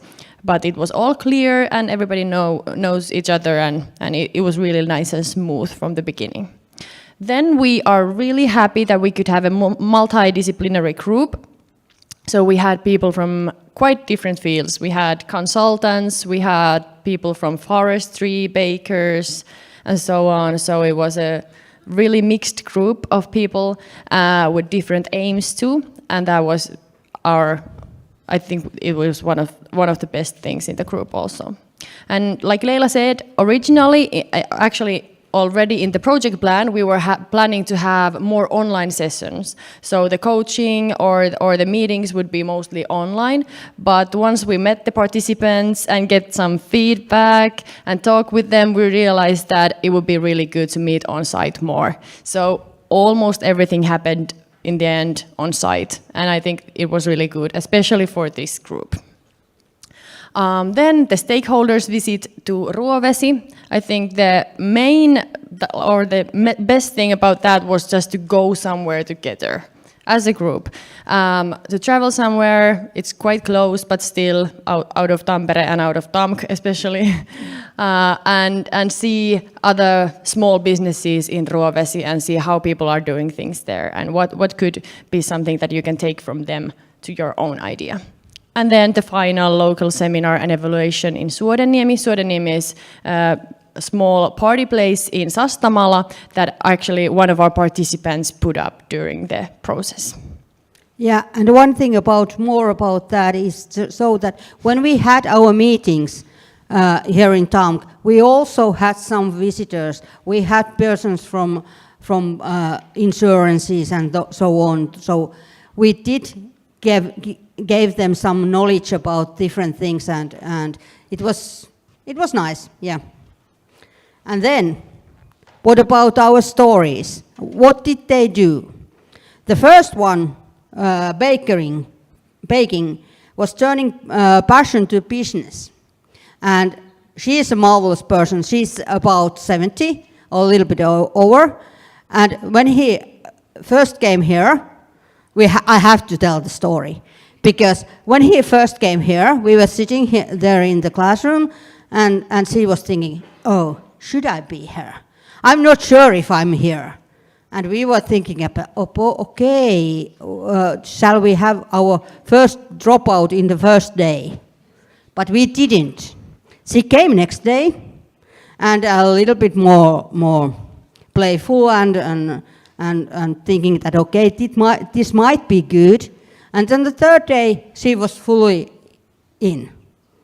And the funniest part of that, the reason why she was like that was that she didn't have very much knowledge in English, because she's that age group of Finland that she has learned Germany more than English. And then we went to Uppsala, and they had to present their own ideas to the others. And she used Google Translator and give her speech. It was marvelous. It was so thing that, okay, we said, yes, she made it. And now she's baking. She makes very good bread, some buns and so on. So she's selling that in Ruovesi, where she lives. And the other one example here is a couple who own some forest nearby Tampere, and they decided that they want to do something. And they are not retired yet, neither of them. They were last week in Berlin in a mess fair about tourism. Mess fair, was it tourism? Mess, yeah. Show, or whatever it's. Conference. No, not conference, it was a fair. Sorry, it was a fair. And they are trying to make them forest cabin and some tents and something ecotourism destination, and especially for German travelers. But is there something that you could turn into a business even at 60? And why? Why not now already? Because I see we are not all so young as she is.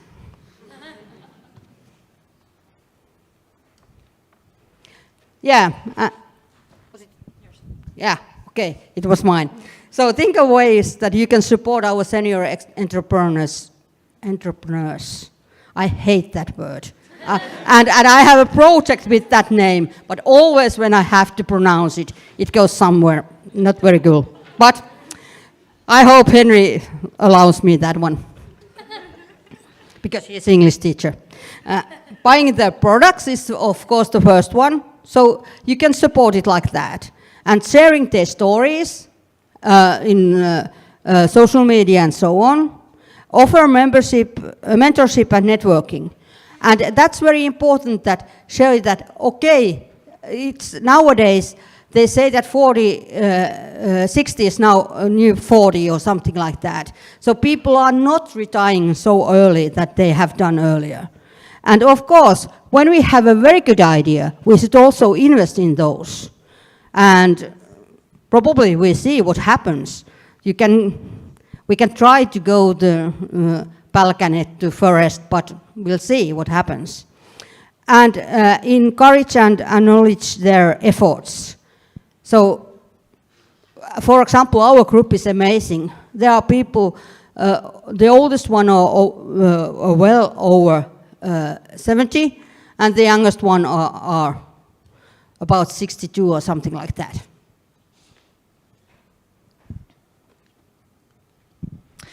Yes, and since the theme in Ion TAMK is Dare to Care, we wanted to bring up some wonderful comments from our participants that show that how much caring in this way, like projects like this or support from the group like this, can actually bring to individuals and the participants in our group. I'm not going to read the comments out loud, but I think you can see them from there, and they are really heartwarming. And the project has meant a lot to the participants and also us.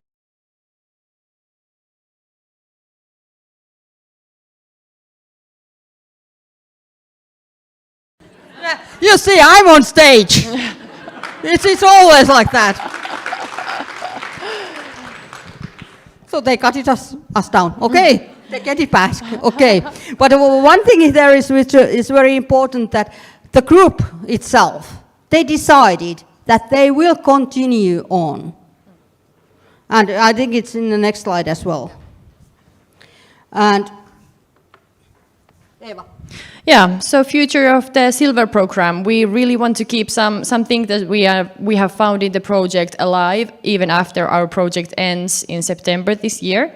So we want to keep the continuity of the good practices inside, of course, inside our partner organizations that are joining the project, but also other organizations that are interested in the results or trying out some things that we have already done during the program. And like Leila mentioned, the support of the group will live on. So they have a WhatsApp group. They are really active, emailing each other and connecting and telling where they are going with their process at the moment, even though the training has officially ended already. And we're also going to have cooperation with other similar project stakeholders, and we are going to have a webinar. We don't know exact how many of those projects we will involve, but there are about four projects in Tampere, in Finland going on right now about the same subject. And of course, we could like to continue. Would you like to join us? We may have a new project to take the best practices from the last one and take a new one, and perhaps new countries involved. So contact us if you're interested in this. Yeah.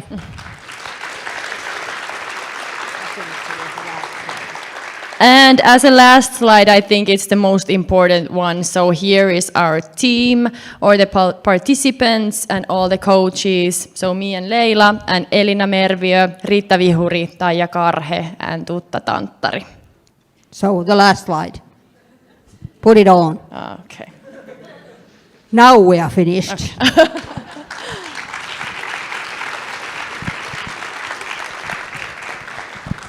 All right, thank you, Eva and Leila. And now we have a super interesting panel discussion coming up. The title of the panel is Who Cares? And the panel discussion revolves around the concept of or the theme of well-being in higher education, both from the perspective of students and staff members.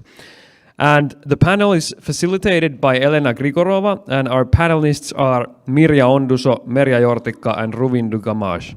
So let's give them a round of applause.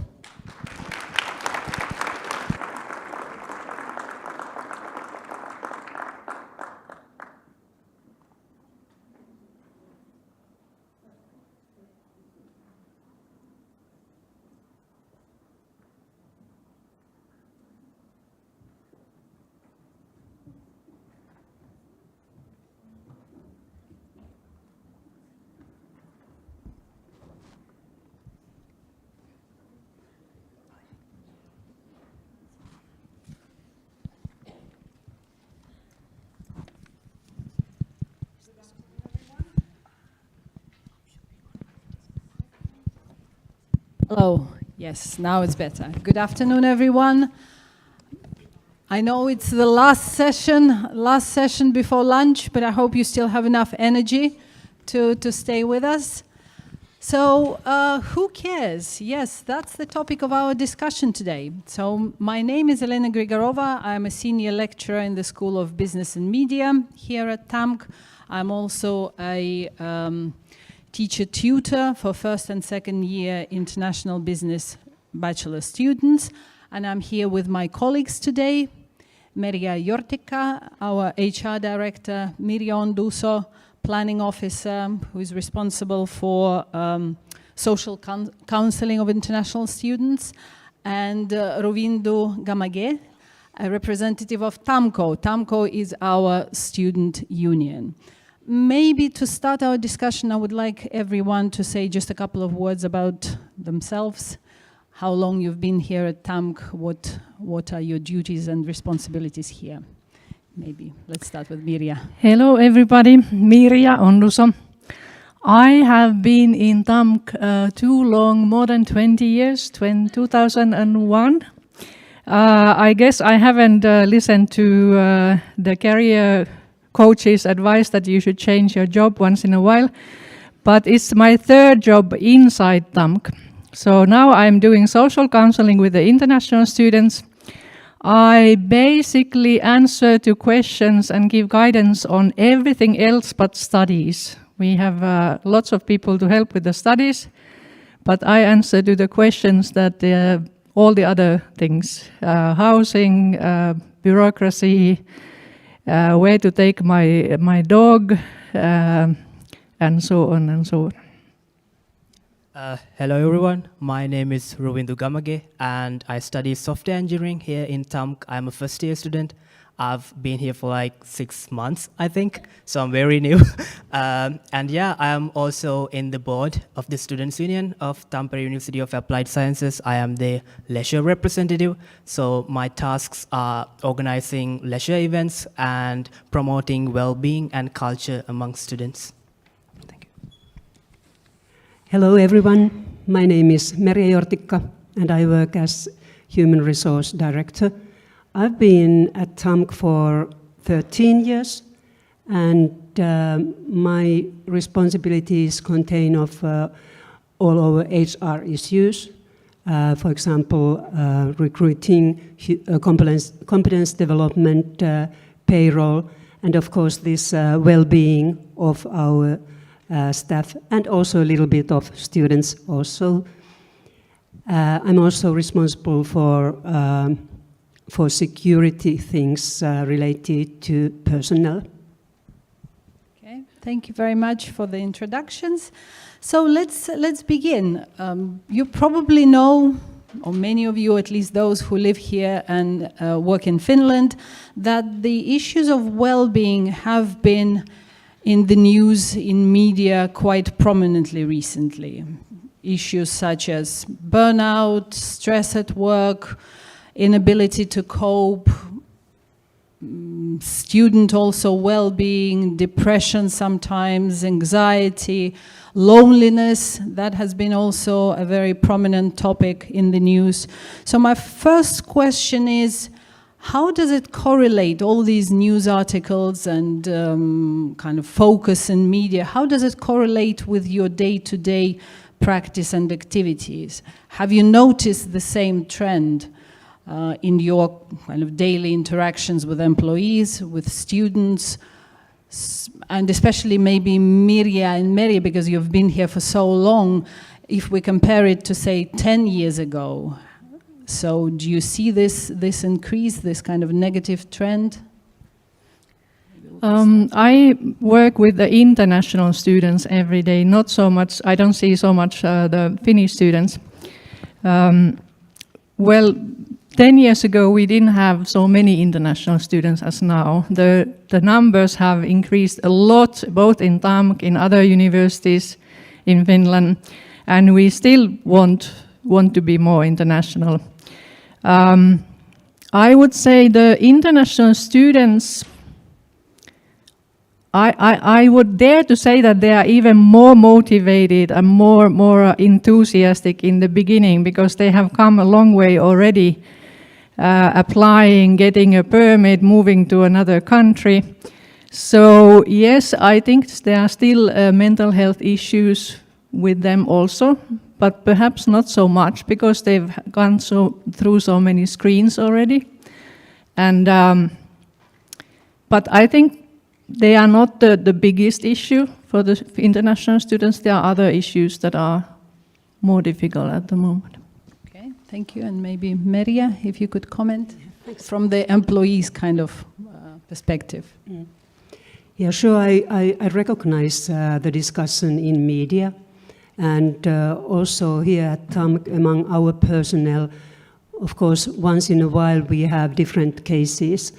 Our personnel is quite big. We have like 800 people working at TAMK. And on individual basis, some people sometimes get tired. There are many reasons behind that. They are not all work-related, but of course, work might also affect. But in general, when I think about TAMK's personnel, I think the situation is quite okay, quite normal. And the amount of our sick leaves are also in reasonable amount. It's like 7 days per year per employee, the average amount. And when I compare it to the public sector, for example, where the amount is almost 15 days per year per employee, our amount is of course lower. And we try to do everything so that we could get it even lower. And when I think about sick leaves among all professions here in Finland, the average is 11 days per year. So when looking at our sick leaves, the situation is normal. But of course, on individual basis, there are sometimes difficult situations also, and we need to solve them. What is work-related, we try to do work, and we do work arrangements, for example, offer part-time work, if that is required by the employee. And also we focus on competence development so that the person can work in that job and tasks and responsibilities he or she has. So in general, I think the situation is quite okay here, but we need to take care of each case by case. I would like to add to Miria's comments about international students. I have noticed one thing that for some students, the degree itself can be a bit fast-paced. So sometimes they struggle to grasp on the concepts or lessons, and in turn it could lead to them feeling left behind or doing worse in some assignments or exams. So I think it sometimes has an effect on students' well-being. And that is something we should focus on and maybe have a good foundation from them before we begin their studies or something like that. Okay, very interesting comments. Maybe we'll get back to the students' issues and especially foreign students a little bit later. Let's focus maybe initially on the employee well-being. And in preparation for this session, I was looking at the document that is called Development and Wellbeing Plan for the Work Community 2025 that we have at TAMK. And there was one statement that caught my attention, and I quote, "At TAMK, well-being at work starts with the smoothness of work." So, Merja, if you could elaborate a little bit on this, smoothness at work, what do we mean by this? Thank you for the question. I think it means that each of us employees need to know what kind of tasks and responsibilities there is in your job. So I could call it like a clear job description. And also you need to have competence for that. So if there's a lack of competence, we provide different development for that. It can be learning by doing, or it could be also some kind of training. We also need to provide a good information flow so that people know what happens in the work community. And I think that the spirit, what kind of spirit we have at work is really crucial also. So that is one element of that smoothness. And still how we act with colleagues and how we act with our supervisors and management is really important. And also I think that here at TAMK we have a quite, I could call it a flexible organization. We don't have too much bureaucracy, I think, in my opinion. And that makes the working easier and more enjoyable for everyone. So we appreciate the competence which our personnel, or what our personnel has, and also we try to focus on cooperating with our partners outside TAMK, those partners here in Finland and also abroad. So I think all these elements form or build that smoothness. Merja mentioned spirit in the work. I have to say that since we are Finns, we don't do a lot of small talk. Sometimes we have to remind ourselves and each other that let's greet ourselves, each other in the morning. Let's say hello. Sometimes we don't remember to do that. I know in some countries people shake each other's hand every time we meet. We only shake each other's hand when we meet for the first time. But after that we know the people, so no need to greet again. Yes, but we have to remind ourselves. Interesting, yes, cultural kind of insights and cultural differences. There is actually another statement in this development plan that I also find interesting. It says that together we are more. This is another statement that we have in this development plan, which I think reflects Finnish culture of collaboration, cooperation. So again, Merja, maybe you could comment a little bit on this, or maybe provide some examples of how this togetherness, working together and being stronger together is seen. So teamwork is one key word for that, of course. And we have emphasized teamwork in our organizational culture at least for 10 or 15 years.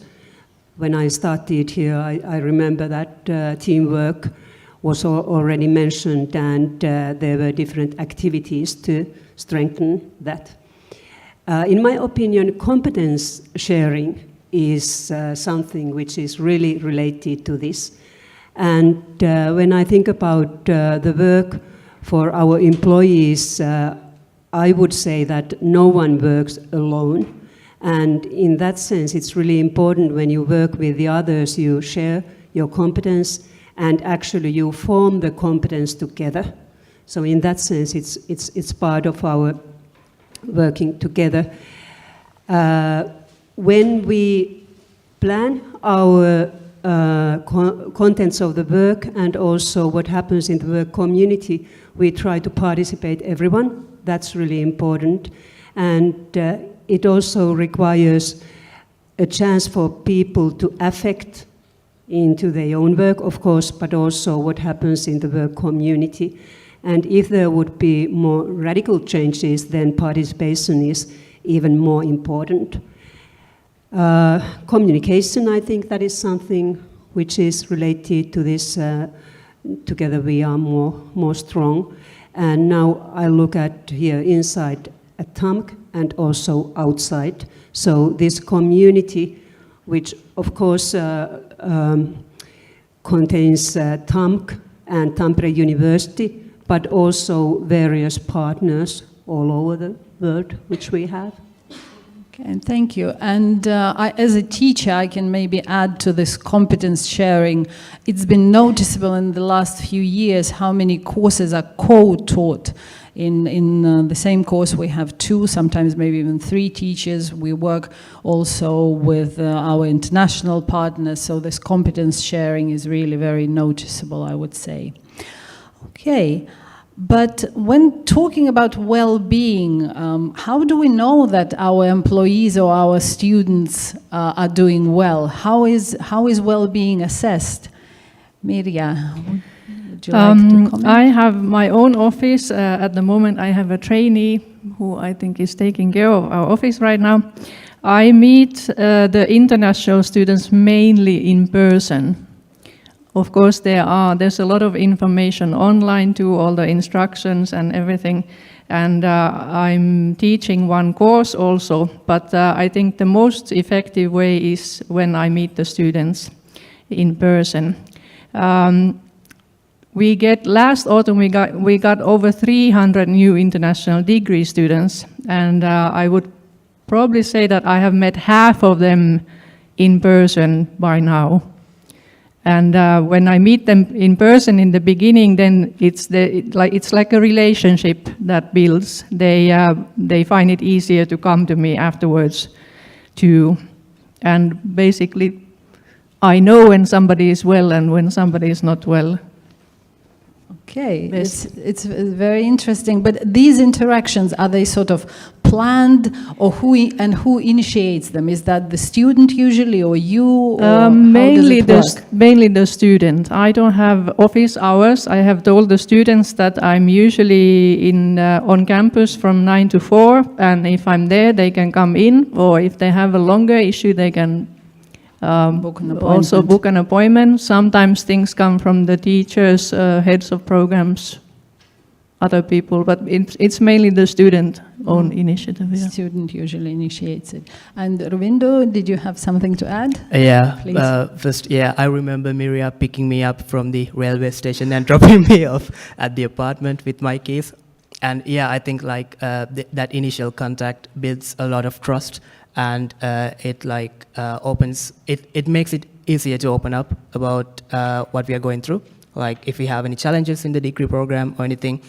And another thing we do is we have these meetings, like it could be like every other month with the degree head, and we have like a two-way conversation about the challenges in the degree program, or about just about anything. And I think that is quite important as well. I want to add that I don't pick everybody from the railway station, but the exchange students have tutors, but the degree students' tutors don't meet the new degree students in Tampere. So if somebody doesn't know anybody, usually they have some other friends, relatives already here. But if they don't know anybody, then I can help with the arrival too. Yeah, and then regarding our staff's well-being, we have some questions regarding that in our annual staff survey. So the questions could be something related to amount of work, cooperation between colleagues and between the supervisor. So that survey and information it provides is really important. We share the results, of course, with our personnel, and also we look at the results in our supervisors forum. So we need to analyze what works, and if there would be development needs, how we can also plan actions for those needs. Then, of course, there will be normal discussion between the employee and his or her supervisor all the time, so it's a continuous process. And once in a year, there will be also a development discussion in which the employee can share his or her feelings and ideas regarding job, cooperation, and the atmosphere and everything what happens there. In our supervisors forum, we also discuss how things are going at TAMK, and when we will have some changes, then of course we try to anticipate them and give more information for people, and then we get also feedback all the time.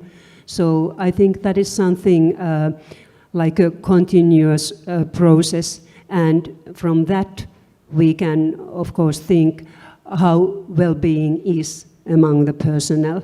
And then I rely on the employees coming to HR or to their supervisors or employee representatives if something happens, if the person wants to share the ideas of well-being. And then, of course, our occupational health care also gives feedback for us all the time.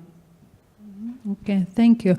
You've mentioned employee representative. Maybe for our foreign guests, if you could clarify what is the role of this person?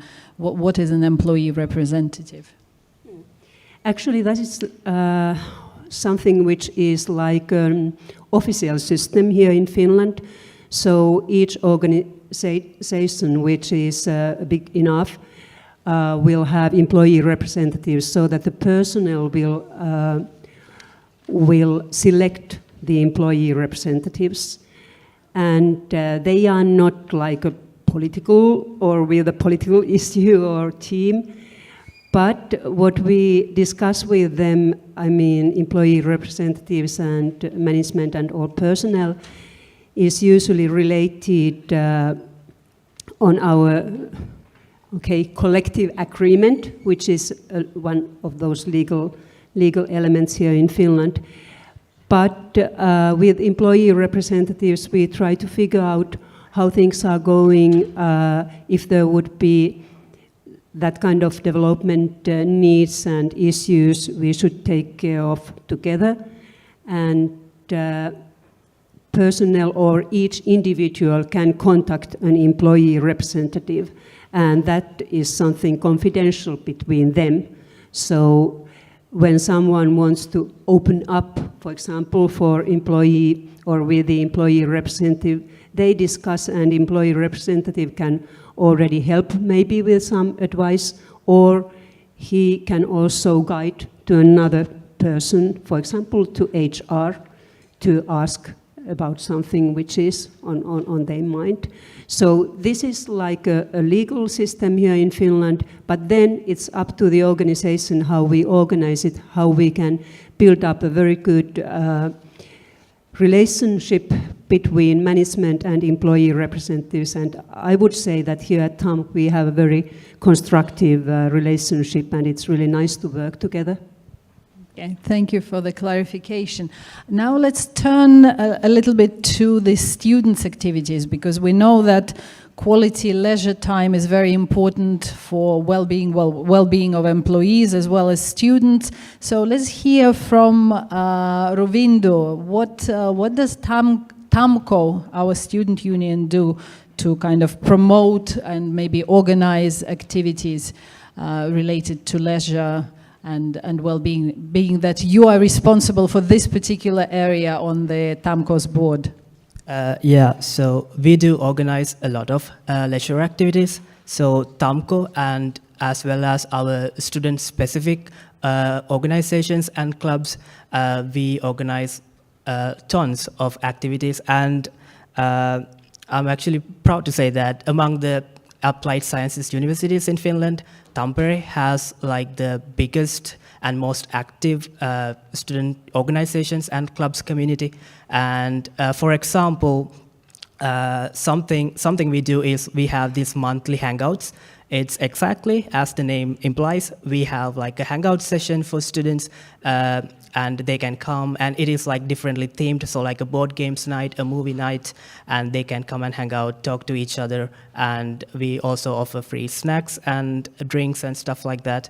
And another example is like a bingo night with a chicken wings buffet. Yeah, it is called CP Bingo. And we organized that last month, and it was also a fun experience for everyone. So yeah, those are just some examples, and we have tons of stuff coming up as well, like Wellness Week and sits and all that sort of stuff. So yeah, it is like one of our missions to provide a safe and enjoyable environment for all students to have fun and get their mind off studies.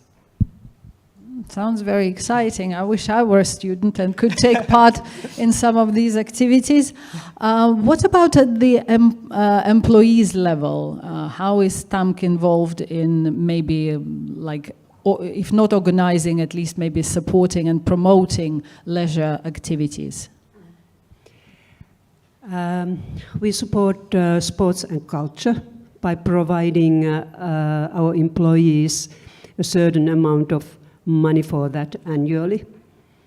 And otherwise, I think we support leisure or quality leisure time by saying that, hey, please try to keep your work limited, and then also spare some time for your leisure time. So I think it's this kind of attitude is also one element of support. And then, of course, it's up to us, up to everyone, how we can balance our life and work life. So, of course, sometimes it's really demanding, but I think that here at TAMK, people also value leisure time, and they also use it very nicely.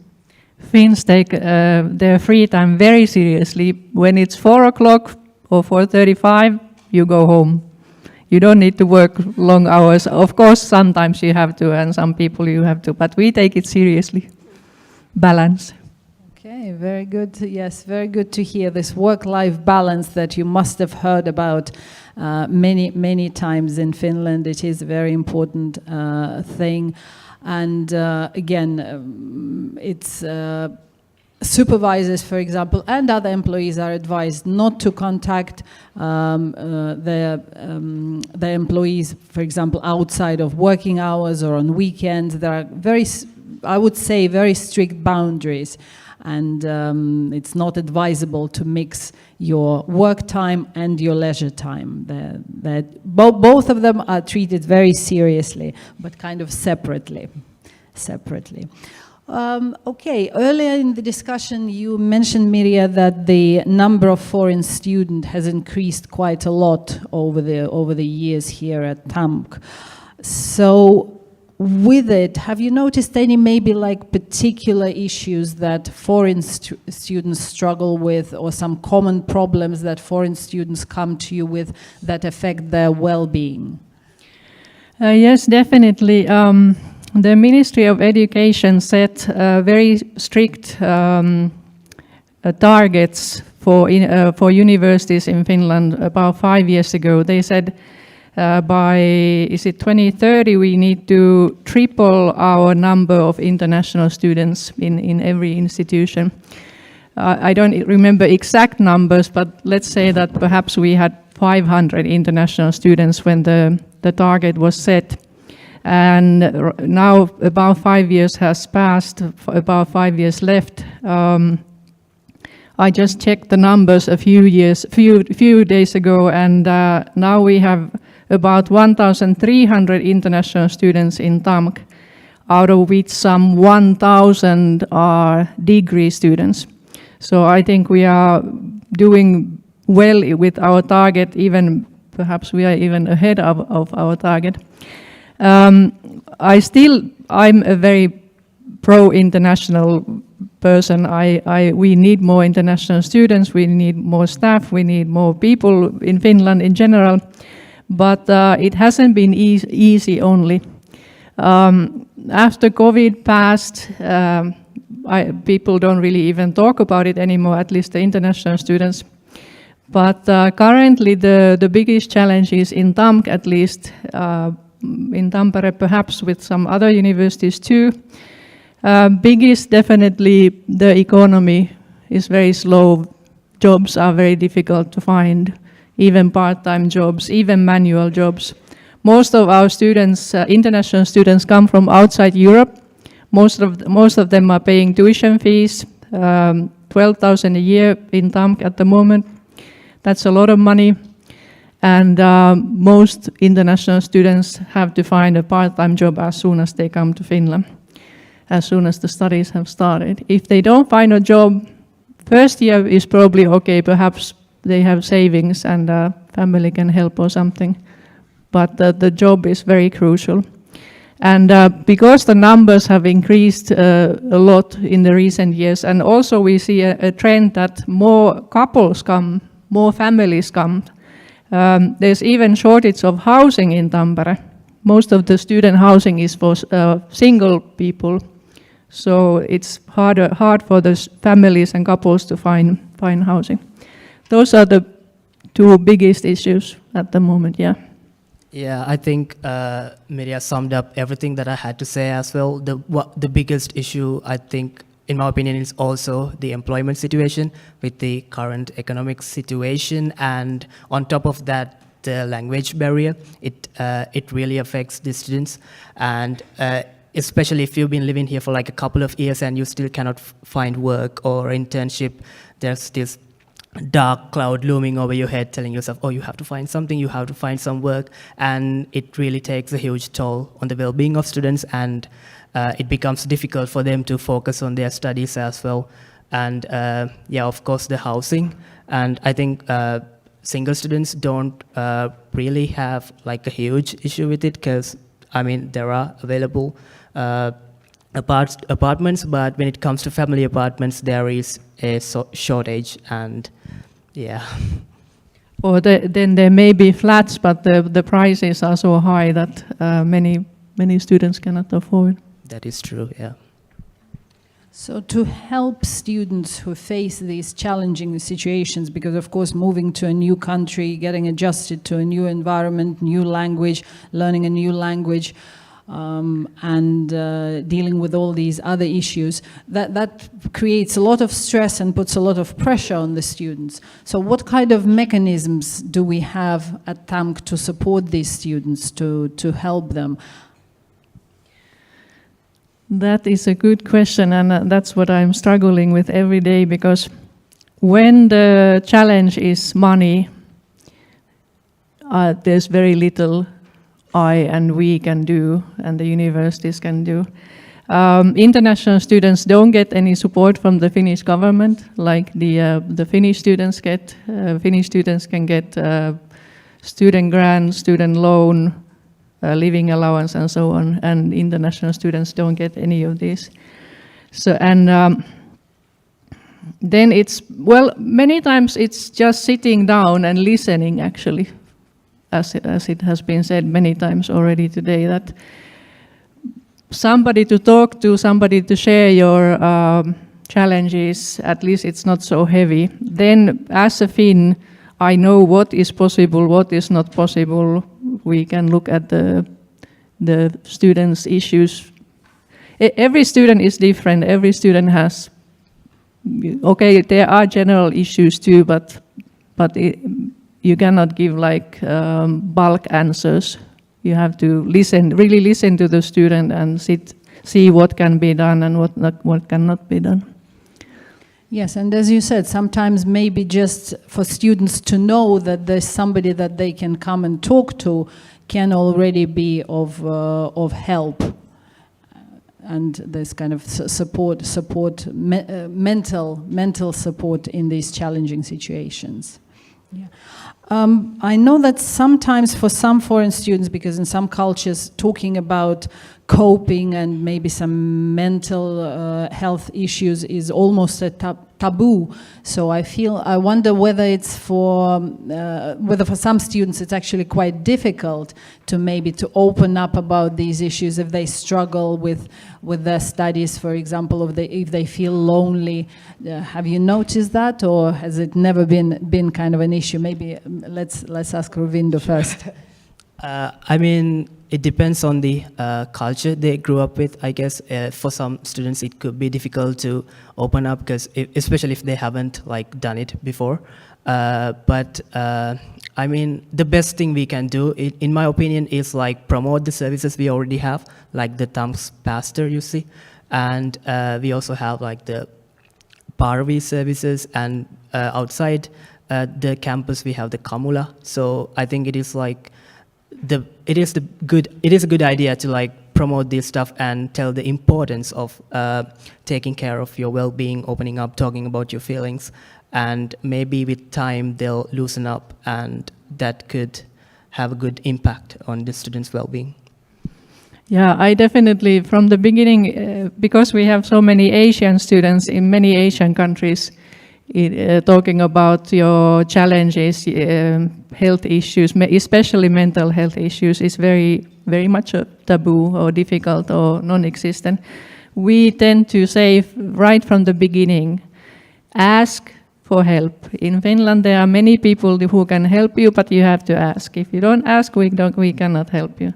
And we say that even mental health issues, it's just like if you have a flu, you talk about your flu, you seek for help for your flu. It's the same with mental health issues. Ask for help and we'll find somebody to help. Still, I would like to say the student healthcare is very good. A couple of years ago, the University of Applied Sciences students also got into this, it's called Finnish Students Health Care.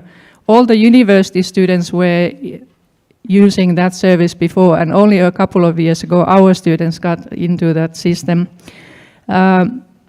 They pay a small annual fee, some 70 euros per year, and after that the appointments are free. They have nurses, doctors, psychologists, dentists. And students know how to use that service quite well. But then again, when that service is not open, then they don't know where to go. So I have to, even the basic healthcare, I do a lot of advising. Where can you go, at what time, on which day, and depending also on your status. Yeah. Okay, this is obviously a very welcome development that Universities of Applied Sciences were also able to join this network, and our students are now able to use these services. You mentioned asking for help, that students need to ask for help, but let me ask all of you, you as a student, as an ordinary student, and Mirja and Merja, you as kind of ordinary employees, do you know where to ask for help? Should you have any issues with well-being or something that you're not comfortable with, something that impacts your well-being, do you know who to ask help for? Do you know who to turn to? I can start. So before joining the Students' Union, I was only aware of the TAMK's pastor service. But something I would like to say is during a previous training session, I was introduced to this website called Koppari. And it is a website that you have a bunch of bubbles, bunch of topics, and when you drag and drop them to the middle, it'll list out all the services that you can contact. For example, if you drag and drop, I am feeling lonely, it'll list out all the services that you can use. And so yeah, I only got to know that because I was in the training. So to sum up, I think students know about just a little bit of this stuff, but I think it comes back to my point that we should make them more aware and make the well-being aspect more visible in the campus. When new employees come to TAMK, in our orientation session, we always say that, hey, please ask. You can contact your supervisor, you can contact HR, you can contact employee representatives, and of course, occupational healthcare is used. And if someone hasn't heard this in the orientation, then of course in our intra pages, we explain everything and we give names of people to be contacted. And we also once in a while publish internet information on news telling about HR services and also introducing all these services. So in that sense, I think all our employees should know. And beside of that, we also have services in which you can contact the external service provider. So, for example, in mental health questions or comments or issues you want to discuss, you can use our employees can use the service which we provide, and that is anonymous, and the employee doesn't need to inform anyone that he or she is using that. So we need to have this kind of open discussion between some people here at TAMK, but also we provide some service outside. And Mirja? Yes, we know. Okay, very short answer. Yes, we know. Okay, very good. Thank you very much, everyone. Thank you for your time. Thank you for joining this panel discussion.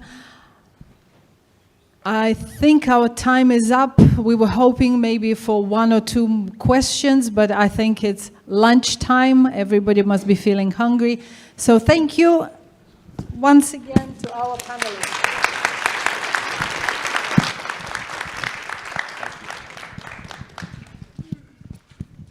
So, thank you once again. And thanks for our wonderful seminar audience here in the auditorium and also those who are following through the stream. It's time to wrap up. But before you go, I have 3 short infos for you. The first one is that we have a lounge available for you if you haven't noticed yet. It's right there in G00. So if you come through the main entrance in G building, you turn right and there are stairs leading downstairs.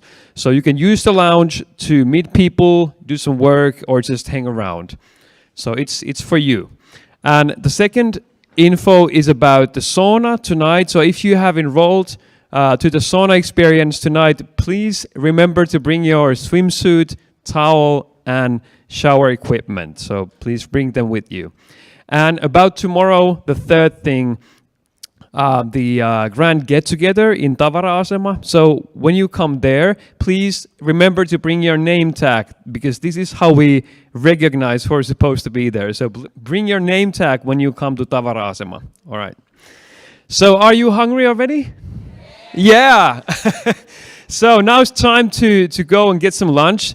You can go to the TAMK restaurant there, or you can also go to G building. There's something called Resto Lab, where our hotel and restaurant management students have made some delicious lunch for you. It can only accommodate a limited number of people, but if you don't fit in today, then don't worry, try to be quicker tomorrow. So bon appetit, or hyvää ruokahalua, as we say in Finland.